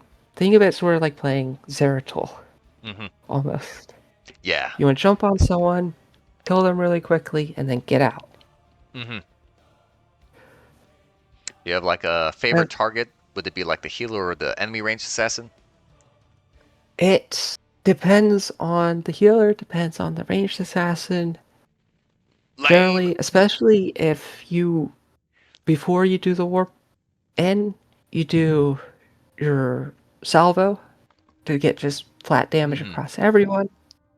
And then you see who's not getting attention from the healer. And you jump in on them. Mm. Or if it's a healer that doesn't have a lot of self-defense tools, you can jump in on the healer. Mm-hmm. I love that. Great example. Mm-mm. Alrighty, and with that too, you also get the takedown. You can reassess as the fight is developing whether or not you want to use Warp Warfare offensively again to score another takedown and keep going until they're all dead, or you can assess if it's necessary to get out, which is a pretty strong ability. It's a little bit like Li Ming, basically. Yeah, You can clean up a fight, absolutely. definitely. Uh, yeah, that's all I have to say about Warp Warfare. The attack speed, the fact that it doesn't give you attack damage, but rather attack speed, is what synergizes really well with Phoenix because, like what we were talking about when it comes to mobile offense, the more times you attack, the more times you're able to take advantage of it. It also technically allows you to score a very quick arsenal synergy, though the time you might need to take it to stop to press phase bomb might nerf your DPS significantly because ideally you want to use the attack speed all the way through with your repeater cannon because it only affects your repeater cannon. It does not affect phase bomb. So you want to stay within the form as long as you can until you're forced out of it in some way or shape or form. Yeah, this the anti-synergy with Arsenal synergy and Warp Warfare. It's just swapping to it will generally lower your DPS Hmm. than just sitting in Repeater Cannon, Noted. which it's unfortunate, but that's Ah, just how it is. it is what it is. Oh, and the right click trick that OliveOil explained, hold down your right click and then A button is very important. It's especially good when you have like, I don't know, was it 3 points? 3.7 something attack speed at this point? Could be a 4. So if you have Warp Warfare and Singularity charged at 20, you have 3.96 attacks per second. I see. If you have just Warp Warfare, I think you're at like 2.59, I see. So yeah, let's if you were to chop that, maybe a little bit more than that. mm, I don't know, somewhere around there. gotcha. So around that mark, actually, let me. You said it was 0.74, right? Phoenix's base attack time. Yeah. I'm gonna do times 1.5, and then I'm just gonna do 0.75 as well. Make sure I do a plus. So it's 2.86 exactly. So that is his attack speed. And if you divide that answer, that means as you're holding down right click, every 0.3496 or 0.35 seconds you press A, you're going to land an attack without sacrificing any DPS while staying fully mobile. And you have target acquired, giving you bonkers attack speed all the while.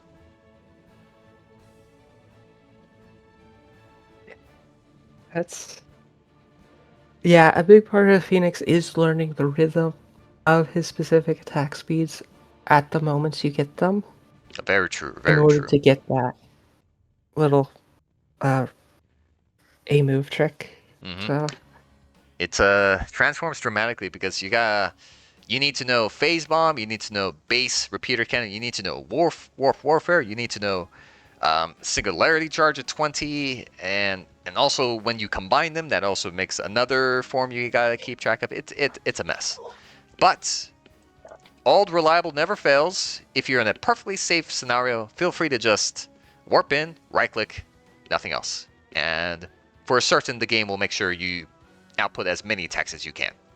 So long as it doesn't put yourself in danger, please assess that situation very carefully and whether or not it's worth it, and yeah, go from there. Yeah, if someone wants to just stand still and turret someone, that can work, especially if when it's against another auto attacker where dodging with your move speed isn't really important. Yeah. Although if you're going to sit there and just turret, you don't get any mobile offense value. So generally, if you have any plans Mm-hmm. of doing something like that because you just either don't feel like doing the mobile offense things, or you're just tired of it, or Mm-hmm. you can't do it, then advanced targeting with warp build will There you generally go. work out then. If you can't do mobile offense, advanced targeting is the go-to. It's kind of funny For that. warp build. uh, I like how there's variations to this somehow. And I guess it's true if like you're brand new to Phoenix and say like you're a guy that struggles a lot with right click moving, like it's not something that's natural. I notice in low elo, like bronze lobbies especially, there is a heavy emphasis on mages over right clickers, and I think it really is the skill issue in that it's difficult moving and right clicking. It takes much more skill compared to just casting your abilities. Hence, while I still play mages in a higher elo and not marksman, it's just something I've grown accustomed to, and it's much easier to deal with, like mentally speaking. So it gives you a skill boost if you're not thinking about messing your own combo up because you're right clicking too often or you're moving in the wrong direction. Yeah. I digress. Phoenix is this weird abomination. Anyways, I think that's all there is to be said about Warp Warfare. Very interesting town, very strong power up, changes how Phoenix plays dramatically. Um, any last words before Divert Power? I don't think so. Fair enough. Moving on. Divert Power Weapons. This is a brand new ability on your hotbar. Cooldown 40 seconds. Activate to gain 40% basic attack damage for 5 seconds. And then basic attacking a hero refreshes the duration. Once it finishes, all of your shields get drained. So this is it's a little bit of a gambit, and well, not gambit like talent gambit, more like playstyle gambit, in that you are banking on the fact that you're going to be initiating a fight, and the fight will continue for a prolonged extended time, and you won't be punished at the tail end of it. In that, when you activate this, you gain 40% damage in all circumstances. Phase bomb, repeater cannon, warping, doesn't matter. And then, yeah, it makes you deal more damage. 40% is no joke, and it's very versatile in that regard. There's the big caveats in that it's an active with 40-second cooldown, so if it whiffs, you don't have a level 7 for a long time. OliveOil, what do you think about divert power weapons? Uh, I think this is like the cornerstone of the more hypercarry build for Phoenix. So while Warp Warfare is more of the dive build, Divert Power is going to be your like core DPS whose job is just constantly output damage. Mm-hmm. It's so the cooldown does tick down while it's active. True. And 5 seconds to get another basic attack on someone is a long time. Even if Mm-hmm. it's just like a splash, they'll Yeah. reactivate it. And the the downside of losing all your shields usually doesn't actually come into play that often because either they're all dead, like if your Mm-hmm. thing's gonna like drop down from the 5 seconds, either you've killed them all or you've lost the fight and either your shields are already down or you're already retreating and you have Mm-hmm. 40% movement speed, so if you need to retreat, you can get out. Yeah. And the thing is, it doesn't restart the cooldown of your shield. So if you haven't taken Oh damage in the yeah. last 5 seconds, once it all depletes, it immediately starts recharging again. Yes. Very important factor. I actually forgot about that. So the malice is actually not as bad as you think because in practice it's usually a more favorable outcome for Phoenix, or like a more natural progression, rather than it being sharply taken off right before you get hit, for example. Yeah, like it used to be when he first came out, this talent was lose all your shields and gain basic attack damage bonus based on the amount of shields lost. It was awful. You activate it and you're immediately minus 40% HP. My God. I mean, he's It's kind of like right. using it's like when you see his old Jen use the cut his health in half thing Oh the my moment he God. starts like a duel. It's awful. It was an awful Jesus. talent. But now it's a good talent. It's a very good hypercarry talent. Mm-hmm. Yeah. And it pairs really well with Arsenal Synergy Mm-hmm. because you get that big splash. All of it has an attack bonus. Mm-hmm. So it's a very good talent. I agree. And if you do plan on playing as Phoenix as the main core hypercarry DPS, you should pick it. Yeah. It's important to know that Warp Warfare, as good as it is, it technically scores no value if you do not press E. And in some games, you might get punished like instantaneously the very second you warp. So warping in could be dangerous for the offensive potential. And because of that, you'll have to hold on to it. Maybe the enemy team is too tanky and it's too difficult to score a reset before you get punished thereafter. So divert power allows you to score value without having to warp, and you still have it in your back pocket when the time arises. This is the primary thought process behind why you want to pick one or the other. Yep, this one is generally more defensive because of the ability to save warp. Mm-hmm. Noted. In my personal experience, I prefer divert power weapons because I'm not as good at high level Phoenix stutter stepping, because a guy that has 5,000 games on Phoenix is going to move in ways you've never seen before, and he can take full advantage of the attack speed because he's acclimated to the insane potential of it, whereas my 0.83 attacks on Ragnaros, I have to use divert power weapons in order to cope. So that's my lifestyle. So I always pick divert power weapons, even though I respect warp warfare greatly. It's just it's too far away from my skill level to use. Divert power is still a very good talent, so don't feel bad about using it. Cool, awesome. Okay, I feel reassured. Thank you, OliveOil. In this case, let's see. Yeah, divert power weapons has synergy when you combine it with target acquired, as well as arsenal synergy especially. Warp Warfare, you probably want to pick up mobile offense, definitely get target acquired. More attack speed also allows you to stack target acquired even faster, so that's yet another boon of having attack speed rather than attack damage. And I that's the should talent synergy. Ooh, yep, continue. I should point out that like with divert power, technically because Arsenal Synergy and Mobile Offense have the same single target DPS at level 1, Mm-hmm. they'll also have it at level 7, and even if you pick divert power, they'll still be equal in single Oh, wow. target DPS. Mm, So you can still pick Mobile Offense with divert power if you want. So nice, basically, okay. you're choosing between, do you want more splash, or do you want to be a little bit safer and still getting your damage bonus while using chest phase bomb? Great way to point it out. Yeah, great tip there. Hmm. Without further ado, I think that's all there is to be said about 7, unless there's one last thought about it before we quickly skip into 13 with the warp. I think that's it. Fair enough. Quick pivot into 10. We've already discussed everything about the heroics, and we've also discussed like when you want to pick it up. Recap it for the audience, OliveOil, please. So Purification Salvo is the general go-to because it gives you a good blanket damage across the enemy team, especially if you can get the slow in, which gives you more opportunities to either clean up a fight or dive in on someone who's not getting as much attention from their healer. And while Phoenix's ults aren't really game changing, they can still do a lot. Mm-hmm. Well, Yeah. compared to Planet Cracker, Planet Cracker, very good wombo combo, and has uses on like clearing Praxis, holdouts, Zerg Wave, but generally, unless you have some big combo for it, pick Salvo. Absolutely. Level 13 then.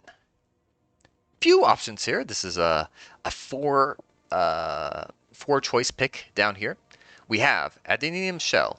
After arriving with warp, gain 50 armor for 4 seconds.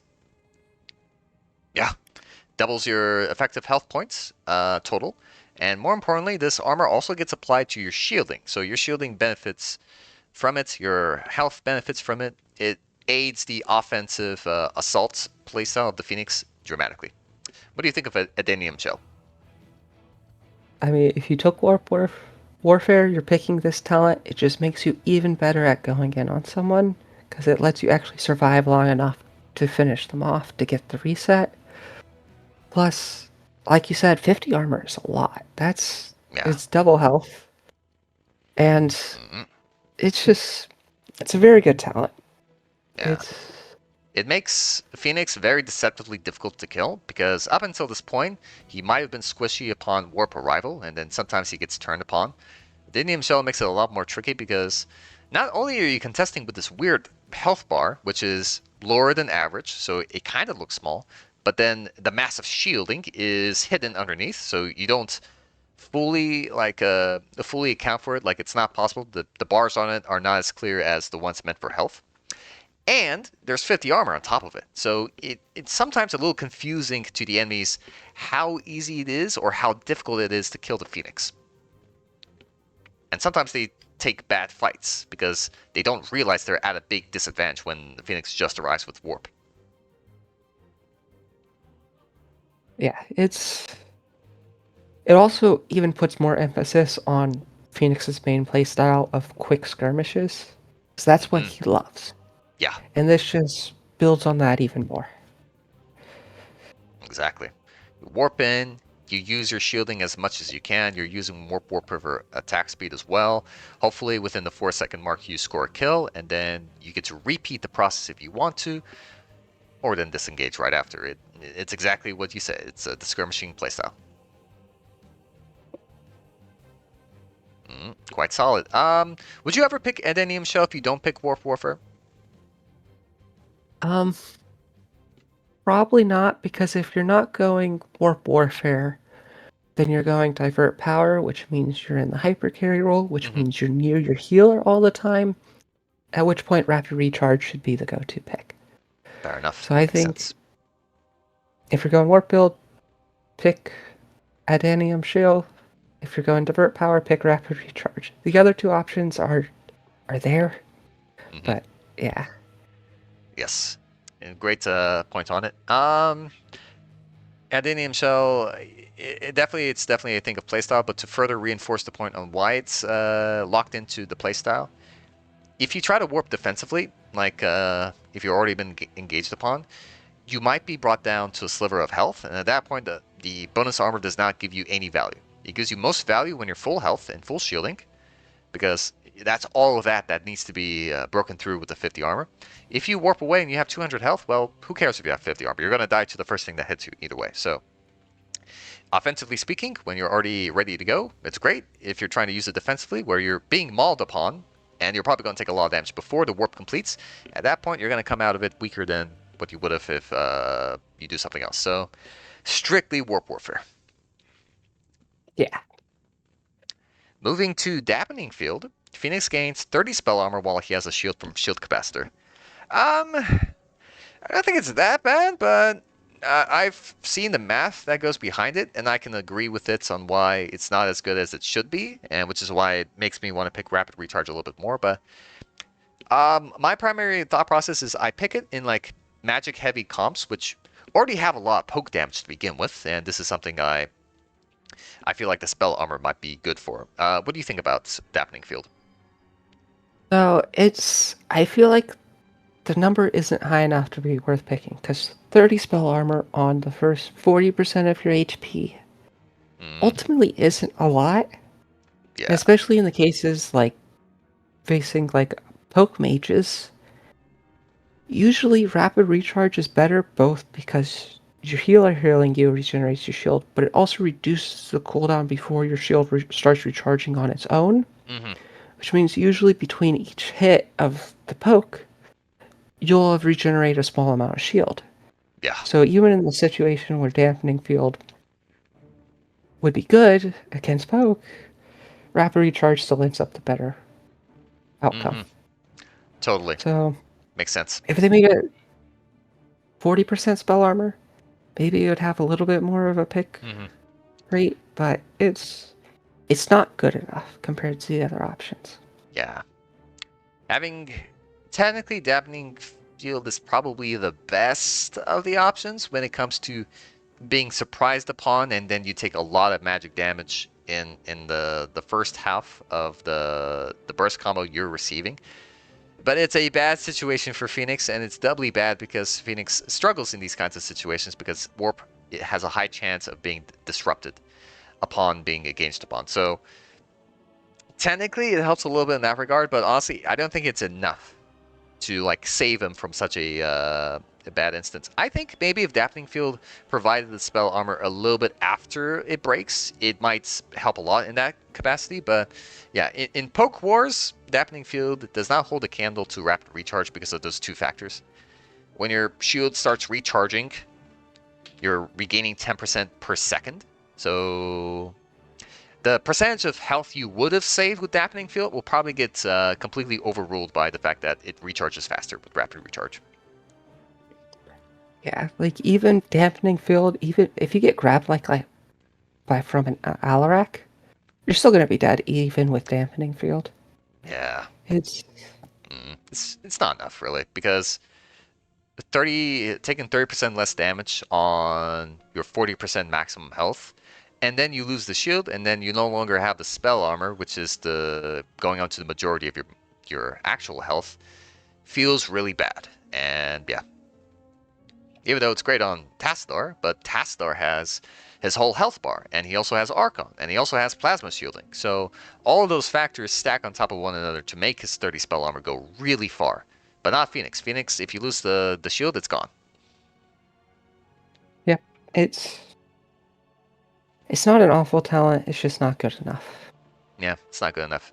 Especially when you're competing with your other options where it's not as much armor as Adenium Shell, and it's also not total armor rather than just spell armor. If you're not fighting any spell damage, this talent is totally useless. And it's not as good into poke damage because rapid recharge is better. Again, if you're picking the talents for the sake like, oh, I hope I don't get jumped when I'm rotating, by some variant, and maybe the spell armor might save me. It's a really bad way of looking at things. You need to be more patient and let your tank cover the ground, the dangerous ground. If you're face checking stuff or you're moving in the fog of war of the jungle, the odds of you getting jumped is very high. You need to adjust where you're stepping. Just give it a little bit more patience, a little bit more respect, and the odds of you dying to that is much. Well, it's not going to be zero, but you're going to reduce the odds of you blowing yourself up, and that's a good playstyle. That's a better. I don't know. I got a little bit tilted yesterday because I got one shot as Tyrael from a random Garrosh in a bush, and I'm thinking about it now. Yeah, Garrosh is always annoying. Yeah, and it combos with a polymorph armor shred. I'm like, good God, it's over. Anyways, good rule of thumb: don't pick Dampening Field because it doesn't serve Fenix in the capacity that he needs it to. Moving on to Rapid Recharge. Quick water break. The time before shield capacitor begins regenerating after taking damage is reduced by 2 seconds. So now it's from 5 to 3 seconds before the recharge starts. And furthermore, whenever Fenix is healed, the shield recharges for 60% of the healing received.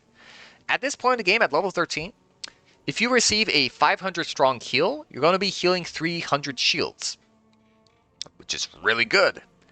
Yeah, rapid recharge is wonderful in improving Phoenix's survivability, but of course, it's totally dependent on the fact that you have a healer. If you're a quick match and there's no healer on the team, it does nothing. Well, it does almost nothing. It's a lot less than it should, but regardless, if you got a consistent, sustain-oriented healer, you're going to get a lot of value from rapid recharge. But then again, it If you still have shields, rapid recharge doesn't do you any good. If you're empty on shields but full health, it's not going to restore the shielding because it doesn't allow for overhealing, so keep that in mind. But it does permit a more aggressive Hypercarry Phoenix playstyle, and then you tell your healer to give you more healing, and then it just works out great. What do you think of rapid recharge? It is probably overstated, honestly. It is extremely strong.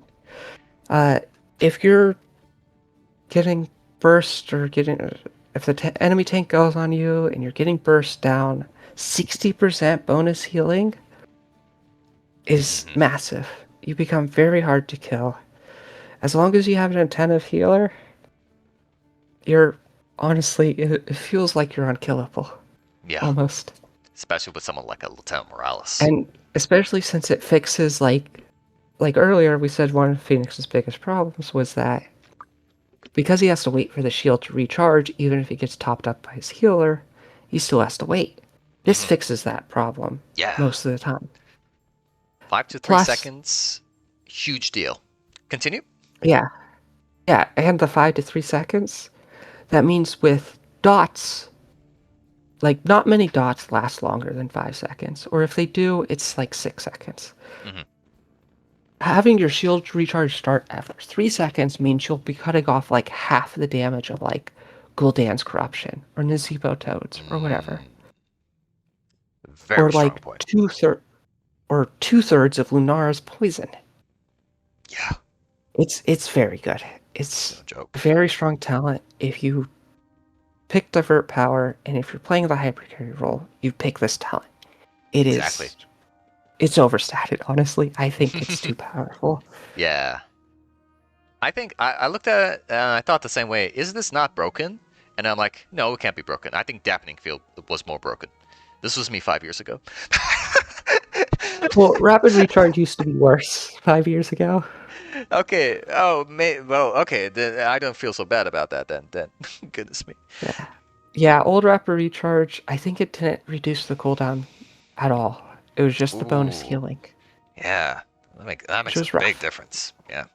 But the 5 to 3 seconds, and the fact that you start it sooner, like 2 seconds sooner, is such a big deal. Because combat works in team fights, especially like damage is flying everywhere. You don't have a lot of control over when you get to start recharging your shield, and if you're out of shields, you're out of commission. It's very dangerous for you to step up. Reducing it from 5 to 3 seconds a lot of times means you can come back into a fight like with a three. Like imagine 6 seconds pass. No rapid recharge means only 10% of your health has been restored. If you do have rapid recharge, that means you just restored 30% of your health because you started regenerating 20% sooner, and then now you got your 10%. That might be enough for you to start a fight again, or maybe the 6 seconds don't pass. Maybe it's like a 4 to 5 second mark instead. Well, you're gaining value out of it, and it really can't be understated. Like how good a 3 second recharge rate is because it is a big percentage of your health. Plus, if you take excessive damage, rapid recharge starts getting you back shields through healing, and you can get back into the fight really quickly because at that point, the raw healing converts into a pretty sizable percentage of your shielding because again, your shielding is less than your total health, so it's a really good ratio. Yeah. And it's that being able to recharge more, basically, is what makes it so much better against poke than dampening field too. Oh yeah. hmm Like if you lose, I don't know, 80% of your shield, no problem. Like you set back for a quick second, you could probably even return while the thing is still recharging, and you'll have it back to full before their abilities come off of cooldown, which is the great part. Yeah, pretty much. Yeah. Yeah, it's great. Rapid recharge is awesome. And oh, actually, I do have one last word about it. In the event that you do lose your shield from divert power, you not having any shields is not a big deal because rapid recharge is going to fix that problem. Either you start recharging faster, or you've stripped away the shields and now you've made way for your healer to start replenishing them through rapid recharge. Yep. Very cool. Although, in a lot of situations, it will already be recharging right away Yeah, because it's not super it's relevant. not. Like it's not like game breaking synergy, but it still Yeah, occurs every so often. yeah. Mm, It's still nice to have. still nice. Ugh, rapid recharge, my beloved. Let's talk about something that's not my beloved, which is auxiliary shields. Permanently reduce Phoenix's maximum health by 30% and increase shield capacitor shield by 40%. Basic attacks regenerate shields equal to 10% of the damage dealt. I'm gonna be real with you. I see no point to this talent. It's actively detrimental. So it Probably means is. your maximum HP and your shield together is less than it is Oh, without really? the talent. Oh my Yeah, god. it's a little bit less, which means that basic attacks regenerating shields basically just brings stuff to having the same HP as if you never picked the talent. Oh my god. It's bad. I thought they would make the numbers so they don't accidentally nerf the hero. Like, Blizzard, what are you doing? It's a huge And oversight. plus, that problem that rapid recharge fixes where healers can help recharge your shield, this is even worse because you have even less max HP, which means your healer can bring you up even less, which means you're significantly more reliant on your Yeah. shield recharges. It also leaves you more vulnerable to shield breaking effects, like especially Yeah, variant shield breaker. If you transmute a bigger percentage of your health into shielding, you're literally giving him bonus damage because he's going to break it no matter how big it is. yeah. And the 10% of the damage dealt, I it doesn't even out shield a ranged minion. Like a Oh single my god. ranged minion Yeah. attacking you, Okay, and you're that's pretty attacking embarrassing. them. It's That's it's about it. bad. It's actively detrimental. You should never pick this talent. Yeah. Jesus. Even the thing is, like, I guess like I think auxiliary shields really needs like in a way it's a hidden 10% lifesteal, but 10% lifesteal is not really enough compared to the power of rapid recharge because even if you do 20 times the effort in terms of right clicking as much as you can to get back your shields, it's still not gonna outperform 1 second sooner of a rapid recharge 10%. Like you literally get 1 second of shield restoration naturally. Boom! It's already more than whatever auxiliary shields was giving you. Yeah, Yeah. there's never a No. reason to pick this talent. Wow. And the strangest thing is it doesn't technically has synergy with a level 16 talent. Yeah, I was about to mention that a little bit later. Goodness, but now that you say that I it's literally mean, weaker than you not having it, I see no point in ever picking this. yeah, you're better off not picking a talent than picking this. Yeah, not picking a talent that nerfs you is like super bad because not only one, you're sacrificing the talents. So you could be rapid recharging, you could be Adenium Shelling, you could be Dampening Field at the very least. You get none of that. It's like 13 never occurred for you, and you're weaker. It's double whammy. Do not Yeah, pick auxiliary shields. I've learned. Ah, well, it's okay though. We still have honestly two very strong options, and Dampening Field is still okay. It's probably not optimal though, so you probably want to stick away from it. Um, would it be correct to assume Adenium Shell if you're doing offensive, like if you're going Warp Warfare, you pick Adenium Shell, no questions asked, and if you pick up Divert Power, Rapid Recharge is also the way to go. yeah, that's pretty much it. Whatever your choice at level 7 determines your choice at 13. Fair enough. Cool. I agree with these choices. I love Rapid Recharge. Sincerely, the Diver Weapons Guy. Level Yeah, 16. it's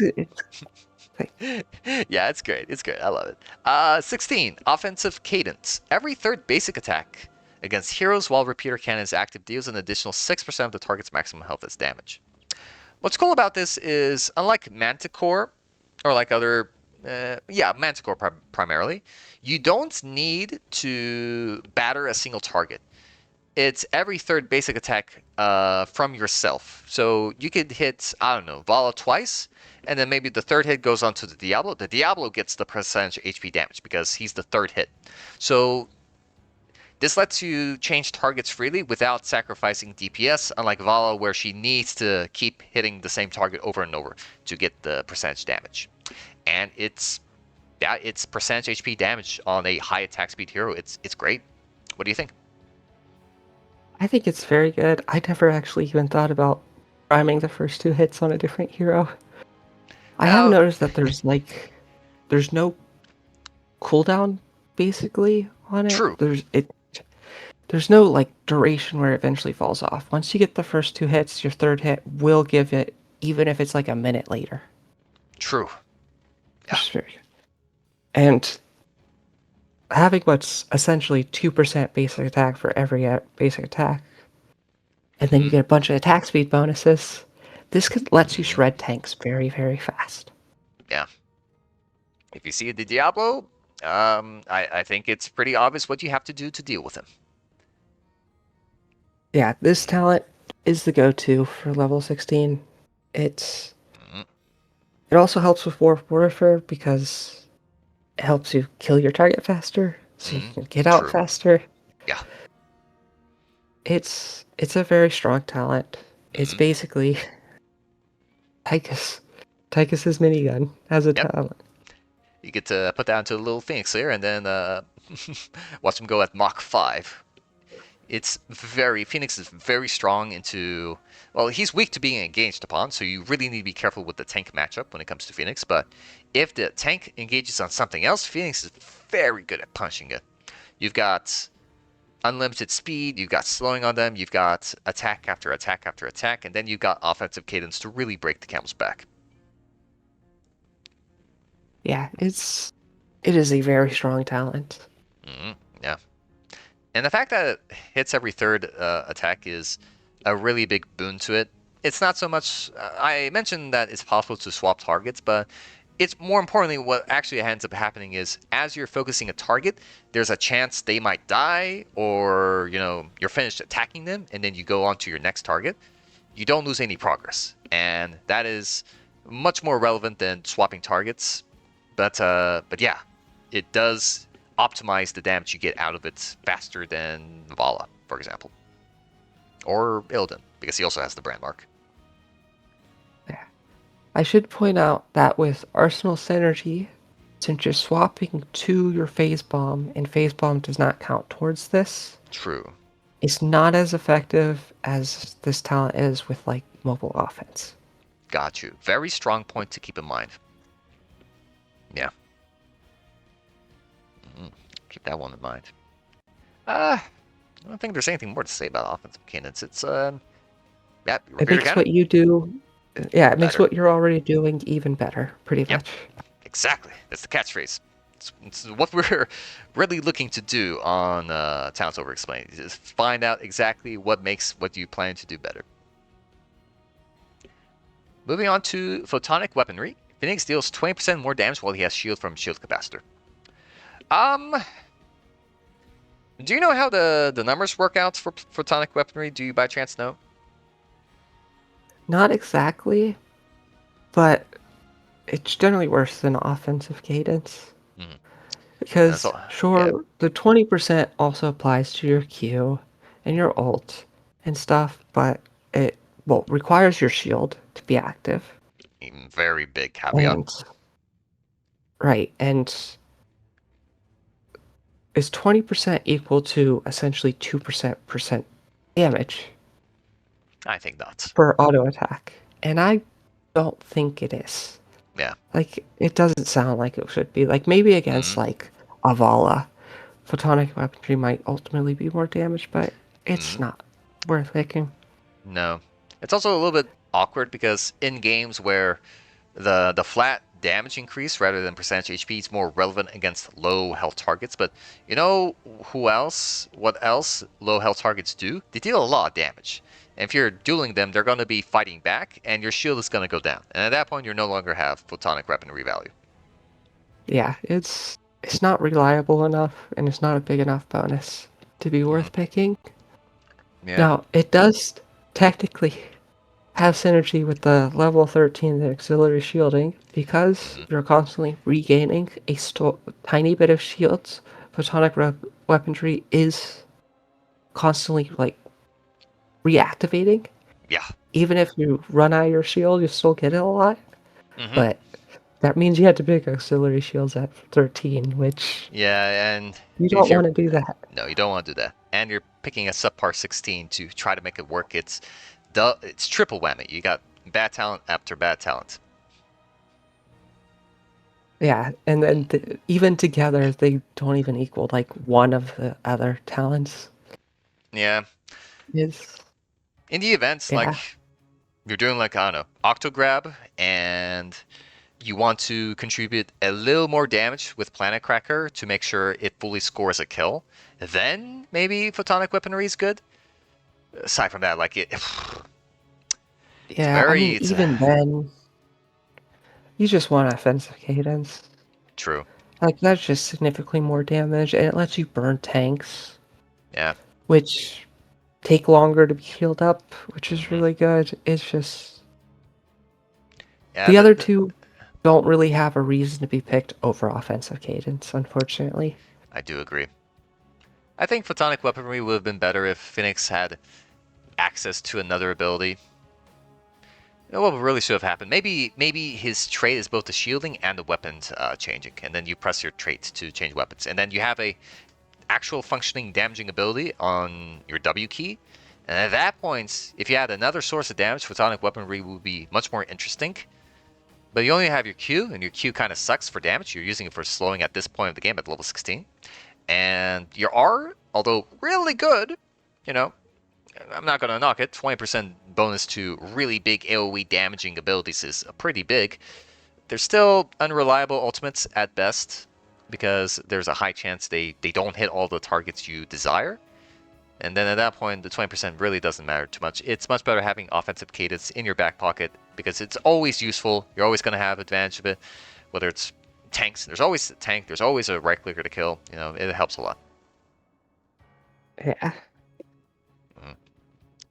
Moving on to Arsenal Overcharge. Basic attacks with Repeater Cannon reduce ability cooldowns by half a second. And then if you instead use your Phase Bomb, then it's half a second per enemy hero splashed or hit.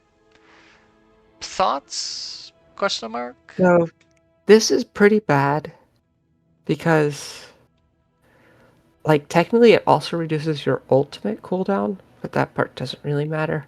In this Mm-hmm. case, you have two abilities that you would care about getting cooldown reduction, which is the Q and the E. Problem Mm-hmm. is with the E, if you're playing warp build, you plan on resetting it by getting a kill, Mm-hmm. in which case offensive cadence helps you with that more than Arsenal Overcharge. Mm-hmm. Exactly. And if you're playing divert power build, then you're saving your E for an escape, so it's going to be off cooldown most of the time. Yeah. So you're not going to get cooldown reduction from it. So then Mm. basically you're picking this talent just for your Q. And as we've already established, Phoenix's Q isn't very good. You just want it for No. the slow, and that's kind of it. Yeah, If you want to go and Q build, sure, you could pick this talent, but it's mm, it's not good because it doesn't apply when you really need it to. exactly. I've tried picking Arsenal Overcharge, you know, using some sort of like alt-centric build, but I'm missing out on Photonic Weaponry. You know, Photonic Weaponry would actually be a really good 13 option. Damn. And then maybe if it gets swapped with Auxiliary Shields, it'll be really good if you combo it with a 13. Maybe the synergy could be there. But man, if you're going an alt-centric build, you have to pick Photonic Weaponry. An Arsenal Overcharge, man, I tried hustling. You know, I go to a wall, I right click it down as much as I can. Oh, let me shave off some seconds of my Planet Cracker. It doesn't feel good, and it doesn't even do that much. So every time I pick this talent, I regret it sincerely. Yeah, I don't know how they change it because it's just his kit doesn't Yeah, really need the cooldown reduction exactly. His kit because he just gets doesn't need cooldown. resets. Mm-hmm. That's right. You don't have a Q, no problem. You can still get speed from any slow target. Don't have a warp, no problem. Resets. Don't have an ult? I don't know, that's just Phoenix in general. Yeah, his ults aren't that big of a deal, so What a shame. Well, Arsenal Overcharge is pretty underwhelming. We don't recommend it. Offensive cadence in almost every game, really. Yeah, pretty much. Yeah. Or Photonic honestly, weaponry is decent, completely every but game, honestly. yeah, if Photonic you're really, weaponry, mm, I really don't think trying, photonic weaponry is enough to be picked, even if you're going all in on ult-centric build. yeah, I agree. Offensive cadence, no questions asked. Time Yep. for level 20, though. Armageddon Beam. Planet Cracker's width increases by double over a second and a half, and it also reduces the cooldown by 40 seconds. I actually think this is a really good upgrade to the ultimate. What do you think? I think it's ultimately a meme talent, but it's a very fun talent. Mhm, A 60-second cooldown on Planet Cracker, and then the extra width makes it very easy to cover an entire hallway. mhm. So it does make your ultimate better, but it also means you're picking Planet Cracker, True, which, if you I don't guess. have a combo set up for it, it's not very Mhm. good. In some You can kind of instances, use you can kind uh, of use it as a discount lava wave yeah. with I- Armageddon Beam. oh Technically, man, oh it's man, it's a yeah, fun pick, but it's not a good pick. yeah. Well, I kind of disagree actually, because I guess with Planet Cracker it's kind of bad, but a little bit bad. I'm not saying it's super bad. I think Planet Cracker can absolutely pop off if given the right circumstances.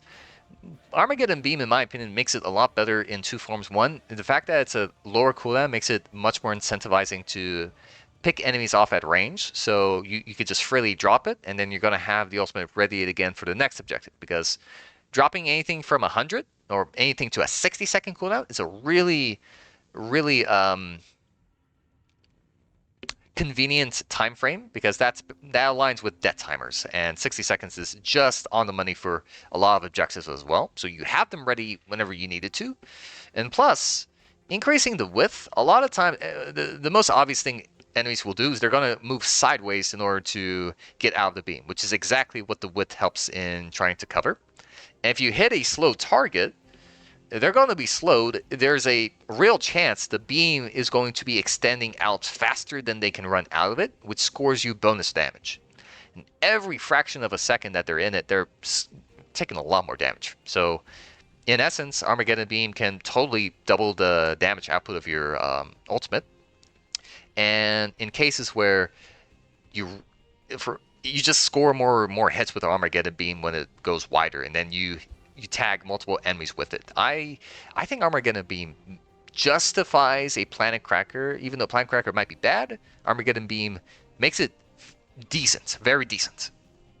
That's my case.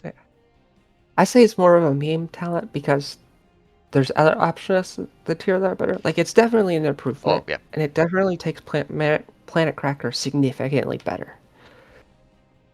But yeah, you're right. It's I just not as good completely as the other. But I yeah, completely you're right for that it can be good, just Mhm. not as good as other options. But Yeah, yeah, true. it definitely has uses. I was so laser focused, haha, get it, on it that I hadn't even looked at Singularity Charge and Unconquered Spirit. So honestly, that's on me. But yeah, if you pick Fury Salvo, you don't have an upgrade to it. Don't ask me why. I really don't know why. And in level 20, Armageddon Beam does make Planet Cracker a lot better. So in my opinion, I think it's a good upgrade. But overall, it does suffer from the problem in that upgrading your heroic does have the issue of what if you miss your ultimate, or what happens if you die before you cast it, or something you get interrupted. There's a lot of things. If the ultimate doesn't go well, you sacrificed your level 20 on an upgrade that is no longer in effect for what could be the very last team fight in the game. And if it's on cooldown, you're not going to see it again before you see the defeat screen. Yeah, I think you got that right. It's Yeah. okay, but not good enough compared to Mm-hmm. the other things. Yeah, you need to really analyze exactly what is happening when you press R with Planet Cracker. How is the enemy team reacting to it? Am I getting combos off with it? Are the combos that I'm getting off with it narrow enough that I'm hitting them, or is it not narrow enough and I need a wider beam? If you analyze the factors and you feel like this is the solution to it, totally. But sometimes you can just fix it with a reposition of the Phoenix. Like if you have a more favorable angle and the mosh pit comes down, you might be able to orient yourself without needing Armageddon Beam in order to hit everybody. Yep. So yeah, you don't need a 20 to fix your issues if it's something you could fix yourself, so that you can earn more power out of your kit. This is a very important thing to keep in mind. Alrighty. No more to say about Armageddon Beam. If you got no more to talk about, we'll move on to secondary fire. Oh, I think we can move on. Let's see it. Secondary fire. Hitting an enemy hero with plasma cutter fires a purification salvo missile at them after half a second, dealing exactly the same amount of damage as one bomb from the Puri salvo. I will say, this is a fascinating talent. Unfortunately, it is utter dog shit. This thing's bad, bro. I've never picked it, honestly. I've never had a reason to pick it. Like, technically, it's like doubling the damage of your Q, It but is actually. Q's bad. Like, because you're always going to get the bonus 50% damage because the Q slows them. Mm-hmm. But it's still, like, even doubling the damage of your Q, It's not it's just enough. not good enough. Yeah. You don't use your Q for the damage, you use it for the slow, and this doesn't help, Mm-hmm. really. Yeah. Does look visually cool when the Phoenix moves into position and lands multiple Qs on multiple heroes. Like you got real swagger in that motion he's providing, but I'm a bit real here. If you land multiple Qs on Phoenix, either you're a god gamer, or you're playing against players that are clumping up a little bit too much, and in which case it's questionable whether or not this would have been necessary at all. You're probably winning the game hard if you're hitting multi-man Qs. This is not something that should be happening in level 20 in a realistic sense. Yeah, it's an interesting talent because he used to have a couple other talents at this tier. I don't remember what they were, but they were completely awful. And this was put in as to try to be a capstone for Q build, which I mean, it's a massive increase for Q Yeah, build. I mean it works as a capstone, but Yeah, it's not a big enough capstone. yeah, It's an interesting talent, but yeah. it's not a good talent. I personally think the talent is Like, good. It's just that the base ability is so bad to begin with. Like there's no hope of redeeming it unless you make the talents completely overpowered. yeah. What a Uh, shame. I do want to say if you're using these extra hits along with the salvo ultimate itself, it's a lot of damage. Yeah. Now, it's still not worth picking, but it is something to keep in mind that it Mm, can do a lot of damage to the entire enemy team. yeah. And that's the only thing that build will do Yes. for the If you need entire game is just ult every now and then and do some damage to the whole team and then do nothing else. true. It's very brutal. It's quite unfortunate. I think secondary fire has real potential. I think the janitor really needs to have a look over when it comes to Phoenix's talents, and I feel like if we just like the example you gave with rapid recharge, if it was worse back in the day, and now it's overtuned, and now it's actually a good talent. It's not overpowered, but it's very good, and that helps a lot with its viability. I think there's hope for Phoenix's talents if he gets buffs to the. Well, I don't know the numbers on the top of my head, but it's more than likely going to be the low win rate, low pick rate types. But if they get improved, I think they could be relatively decent. Secondary fire probably falls in underneath that category, but it's dependent on the rest of his Q talents also being good, and that is a lot of work. So, yeah, Yeah. Yeah, it sucks that he doesn't have that much talent diversity it really compared to a isn't. lot of other heroes. Yeah, it's quite a shame. Uh, well, what can we do? Sometimes all a hero needs is two good builds, Yeah, I suppose. The way things are. But moving on from secondary fire, unless there's one last word to be given on it. I don't think so. I've never picked it, so I don't have like So any niche uses of it. So Me neither, because I'm not brave enough to sacrifice a victory on a very high chance of losing with when I pick secondary fire. Okay, Singularity Charge. Now this is good. Peter Cannon grants 100% more attack speed, and Phase Bomb grants 1.25 more range. Before you salivate, remember that 100% bonus attack speed means it's this base form attack speed, which is 0.74. So you pick this stat, you got 0.74 more attack speed. It's not like, I don't know, bonus 2 right off the get go. But it's still a very big deal. And also, the 1.25 bonus range from Facebomb is a really big deal. It pushes Phoenix into like the 7.5 mark, which is quite good. Thoughts? It's a very good talent. It makes what you've already been doing even better. Pretty Yeah. much. Extra attack speed, which obviously means more damage, more percent damage. It's very good. The phase bomb Mm-hmm. range makes you even safer, and because 7.5 range is just enough that like so towers have 7.8 range, but they Mm-hmm. take a moment to lock on before they fire. So you can technically walk into range, throw a phase bomb, and walk out of range before they fire.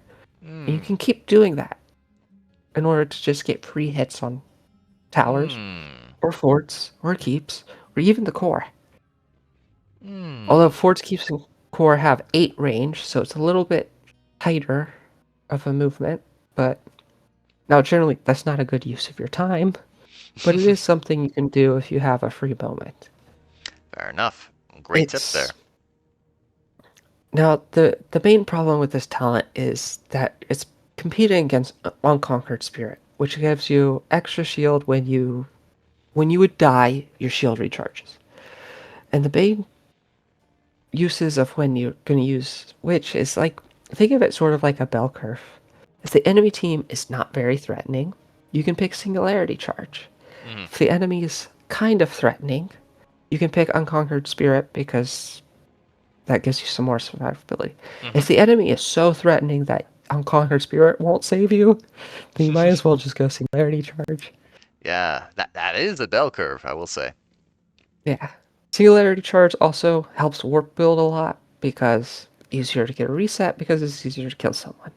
Got you. And It's yeah, it's a simple throughput machine. Really, it's very hard to say anything bad about a town that increases the damage of a damage dealer. Like, it gives you more damage. And the way it's done is also pretty flavorful. Attack speed lends itself into mobile offense. It lends itself into more target acquireds. It has a very good synergy with Arsenal synergy. More attack speed, so you reach the fourth hit faster, and then the phase bomb has more range to be able to take advantage of a more opportune splash. So you've got big synergies there, and of course, like you said, more percentage damage, big deal there. It's got a lot going for it. it's a very good talent. It's makes what you do better at what you're already doing. There you It's go. very strong. It's very good. Mm-mm. Very, and also an important thing to remember is Singularity Charge also is the only option on this tier that gives you PvE damage. So if you need more damage onto boss, more damage onto objectives, more damage onto the core, this gives you a good amount extra. Yeah. No more Yeah. to. Yeah, most of the time, even if they have a team that you're like scared of, if you are pushing for core, pick Singularity Charge Mm, yeah, just to burn it faster. It's very good for that. Thank you for pointing that out. I completely forgot that. no worries. I'm glad to be part of here. What else? Yeah, I think that's all there is to be said about Singularity Charge. Yeah, Yeah, I think so. fair enough. Unconquered Spirit. We've already talked a little bit about it. Upon taking fatal damage, recharge your shield, and the effect has 120-second cooldown.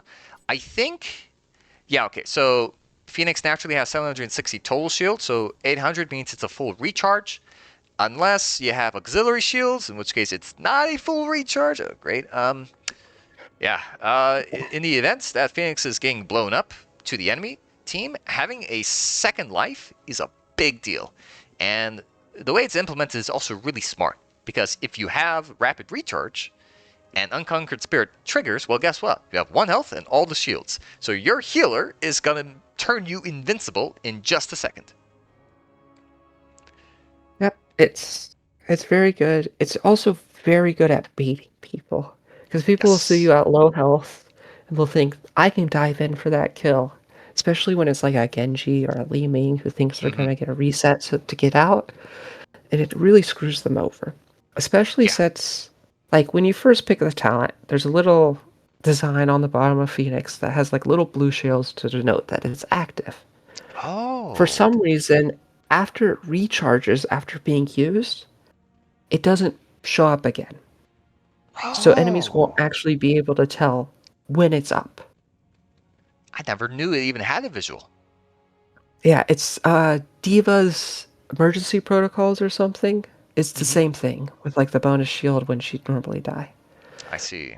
It has the same like blue shields on the bottom too. It's an interesting thing, but yeah, it's very good bait. Mm-hmm. It's very good at giving your healers heart attacks Yeah. because of that. Yeah. It's Dang. also if you're It. dueling someone, it gives you an extra health Yeah. during the duel. Although usually if you're dueling someone, Singularity charge is better, Mm. just to do more Well, damage to them to kill them faster. you're kind of But right, both and are this good. is. Yeah, I think both are good, but I think you're right on the money when it comes to dueling. Like, Phoenix is already like probably the strongest hero in the game that is planning to duel to the death. You got warp warfare going on. You've got Adenium shell from the warp, so you got bonus armor. With those combined, Phoenix can literally walk up to you, and yeah, if he starts mauling on you, if you manage to burst him down to kill him, well, he still has the shields. And if the armor is still active, you're in a lot of trouble because the Phoenix is very happy in continuing the fight, and you'll probably die because the one you thought you were going to the death, well, now he has a second life, and you're already brought down low. You're probably gonna fall after. Yeah, it's very good mind games. I love it Hmm. for that reason. Like the extra health is nice and all, but just the mind games. It's Yeah, so fun. it's definitely you can act a little scared when you're getting engaged upon, and then suddenly you do no retreats, Iron Will, and then suddenly you're pumping full damage. You're not really doing anything about retreating. You're instead doing maximum offense. So in a way, Unconquered Spirit can loop back around into being a offensive-oriented talent. By Yep. reducing the fear you have of death, you're going to be spending more time dealing damage. So this can increase your total amount, especially when you're doing risky dives with Warp Warfare. This has a way of making sure you score at least one more takedown before you go down. Yep, absolutely. It's generally the go-to at this talent tier against good teams. Hmm. Yeah. If you've been noticing that you've been taking a lot of deaths, especially to like very quick combos, it's not necessarily like you're getting jumped upon by the whole enemy team, because if you get jumped upon by the whole enemy team, no amount of shields is going to save you. But if it's a very quick combo and they have to resort to using heroic ultimate cooldowns to do so, there's a real chance you can get away with Unconquered Spirit, and then you continue the fight with their abilities on cooldown, which gives you a much higher chance of surviving and winning the fight.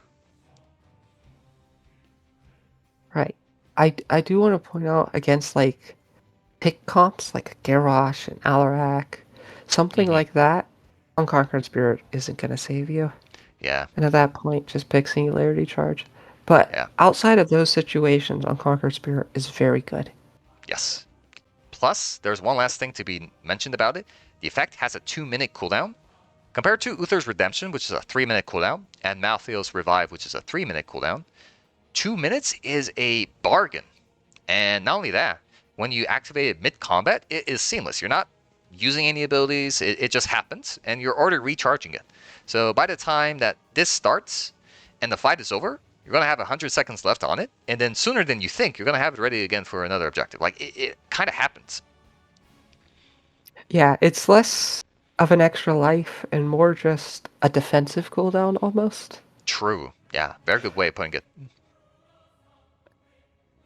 Mm. So that's the power of Unconquered Spirit. Any last words about it per se? I don't think so. Fair enough. So To recap on the 20s, Armageddon Beam, sometimes, if you feel like Planet Cracker is scoring you a lot of value, and the shape of the map permits good beaming, whether it's large or there's lots of hallways, there's a lot to be said about the value from a good Planet Cracker. Maybe it wins you the game on the spot, that the other towns couldn't have done, or maybe it does absolutely nothing. So it's a very big coin flip. Secondary Fire, complete trash, never pick it. Singularity Charge, very good all-rounder. It makes Phoenix, if you feel a little insecure about your damage output as Phoenix by this point of the game, picking up some Singularity Charge is going to solve your issues dramatically. And then you should feel a lot better about yourself. It has a lot of talent synergy. It does everything you want to do at this point of the game better. Lets you poke at a safer range, which allows you to affect the fight before in its neutral state. And yeah, that's really all there is to it. And then Unconquered Spirit, if you want some cheeky baits in your duels, or if you're doing these Warp Warfare shenanigans and you're cutting it a little close, this will give you a lot more safety in making sure that you score a kill and continue the onslaught.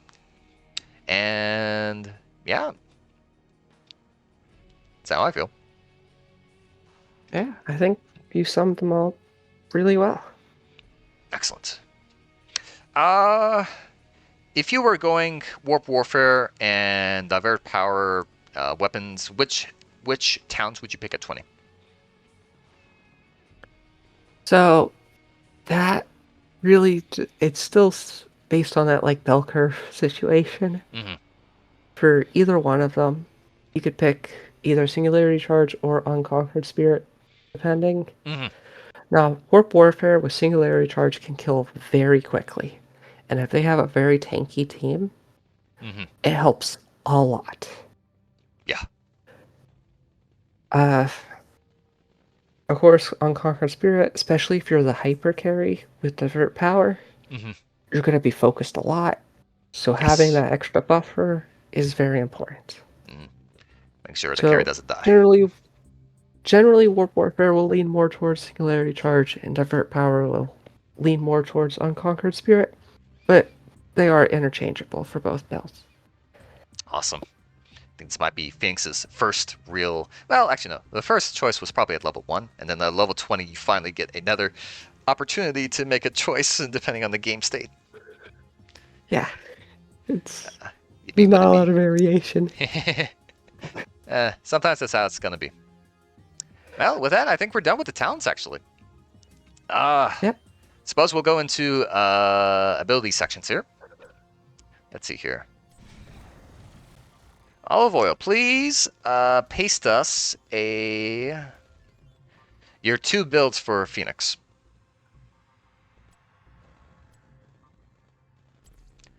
Let's see here. Okay, so I will do the standard of those builds. I'm not going to do my build because my build doesn't have synergy because I pick Arsenal synergy with Warp build, which isn't good. Let's see here. So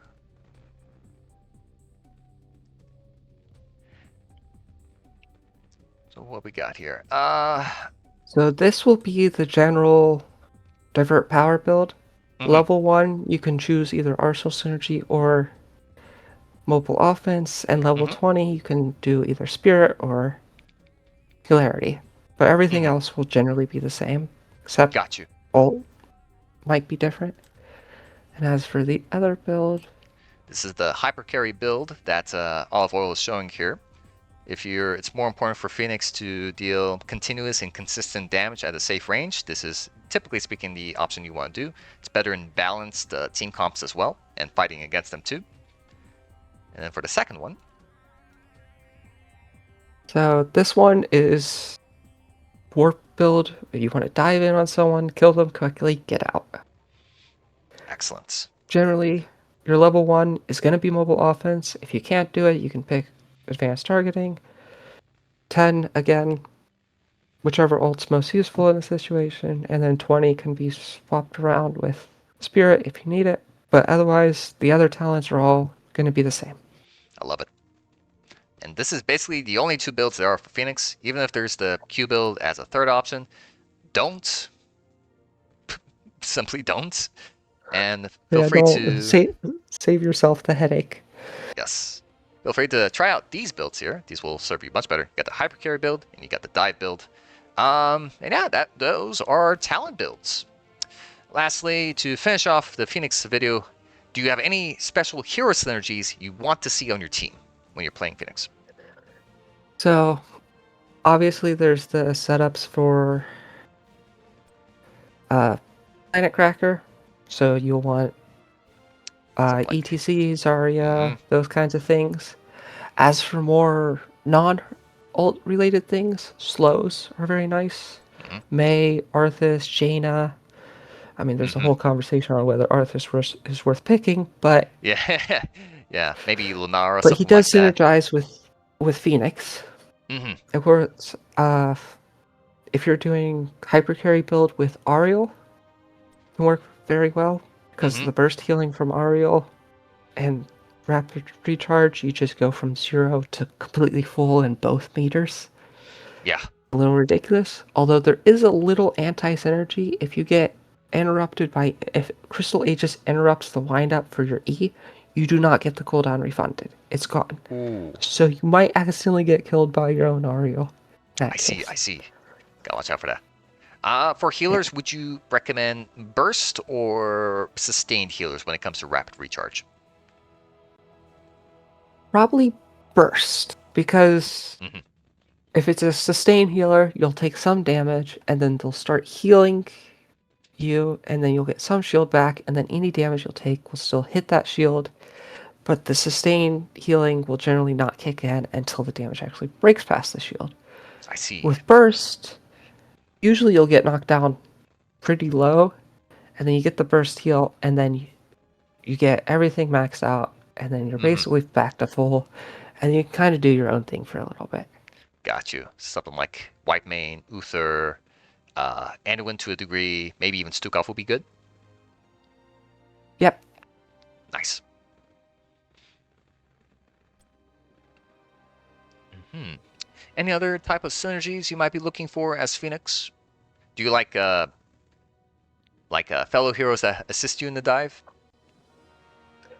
That can be good, although if you're playing Dive Phoenix and then your teammate is like a Zeratol, and if you're both diving on the same person, then you're not really putting pressure on the enemy tank, Mm-hmm. which can be difficult. Yeah. But it can work out. I've had I've had some success with Phoenix Genji, since you both just dive someone and then you both get Mm-hmm. cooldown reset and then you just both dive someone else. That can work very well. And Yeah. speaking of Genji, Genji hard counters Phoenix because his giant hitbox makes him super easy to hit with Shenken. So Yeah. you should be terrified of Genji. Noted. And it's also pretty easy for the X strike too. That's another thing you gotta watch out for. Yeah. The X-shaped crab fears the X strike. Excellent. Do you feel like there's any heroes you're really scared about when playing Phoenix? I think Varian might be an Uh, obvious one. Varian, yeah, obviously. Shattering Throw isn't actually that bad by itself. Mm-hmm. Like, a lot of variants will pick Shattering Throw, and then they'll pick Colossus Smash, and they'll think they'll just pop you immediately, and you just warp away, and they waste all their cooldowns. Mm-hmm. And then you'll get your shield back faster than he'll get Shattering Throw back. Mm-hmm. Now, a taunt variant with Shattering Throw is terrifying. Got you. He can solo kill you, pretty much. Damn. We'll keep that in mind then. Oof. Uh, Other heroes? Genji, I've been over him. Mm-hmm. Dive in general, because, well, Mm-hmm. he is still a ranged assassin. He is still susceptible to dive. Yes. And he has a very big hitbox, which makes him very easy to combo. If you don't have your move speed set up, then an Alarak, a Kerrigan, a Kira is going to ruin your day. Yeah. So basically, you need that move speed active when you Mm-hmm. go to engage them. Yeah. Excessive CC is definitely a big problem for Phoenix to deal with, especially in like minute forms, like very brief mini stunts are especially agonizing. Yeah, it's very annoying. There's also just constant tiny bits of poke. Like Mm-hmm. if the poke's like every like 5 or 6 seconds, that's fine.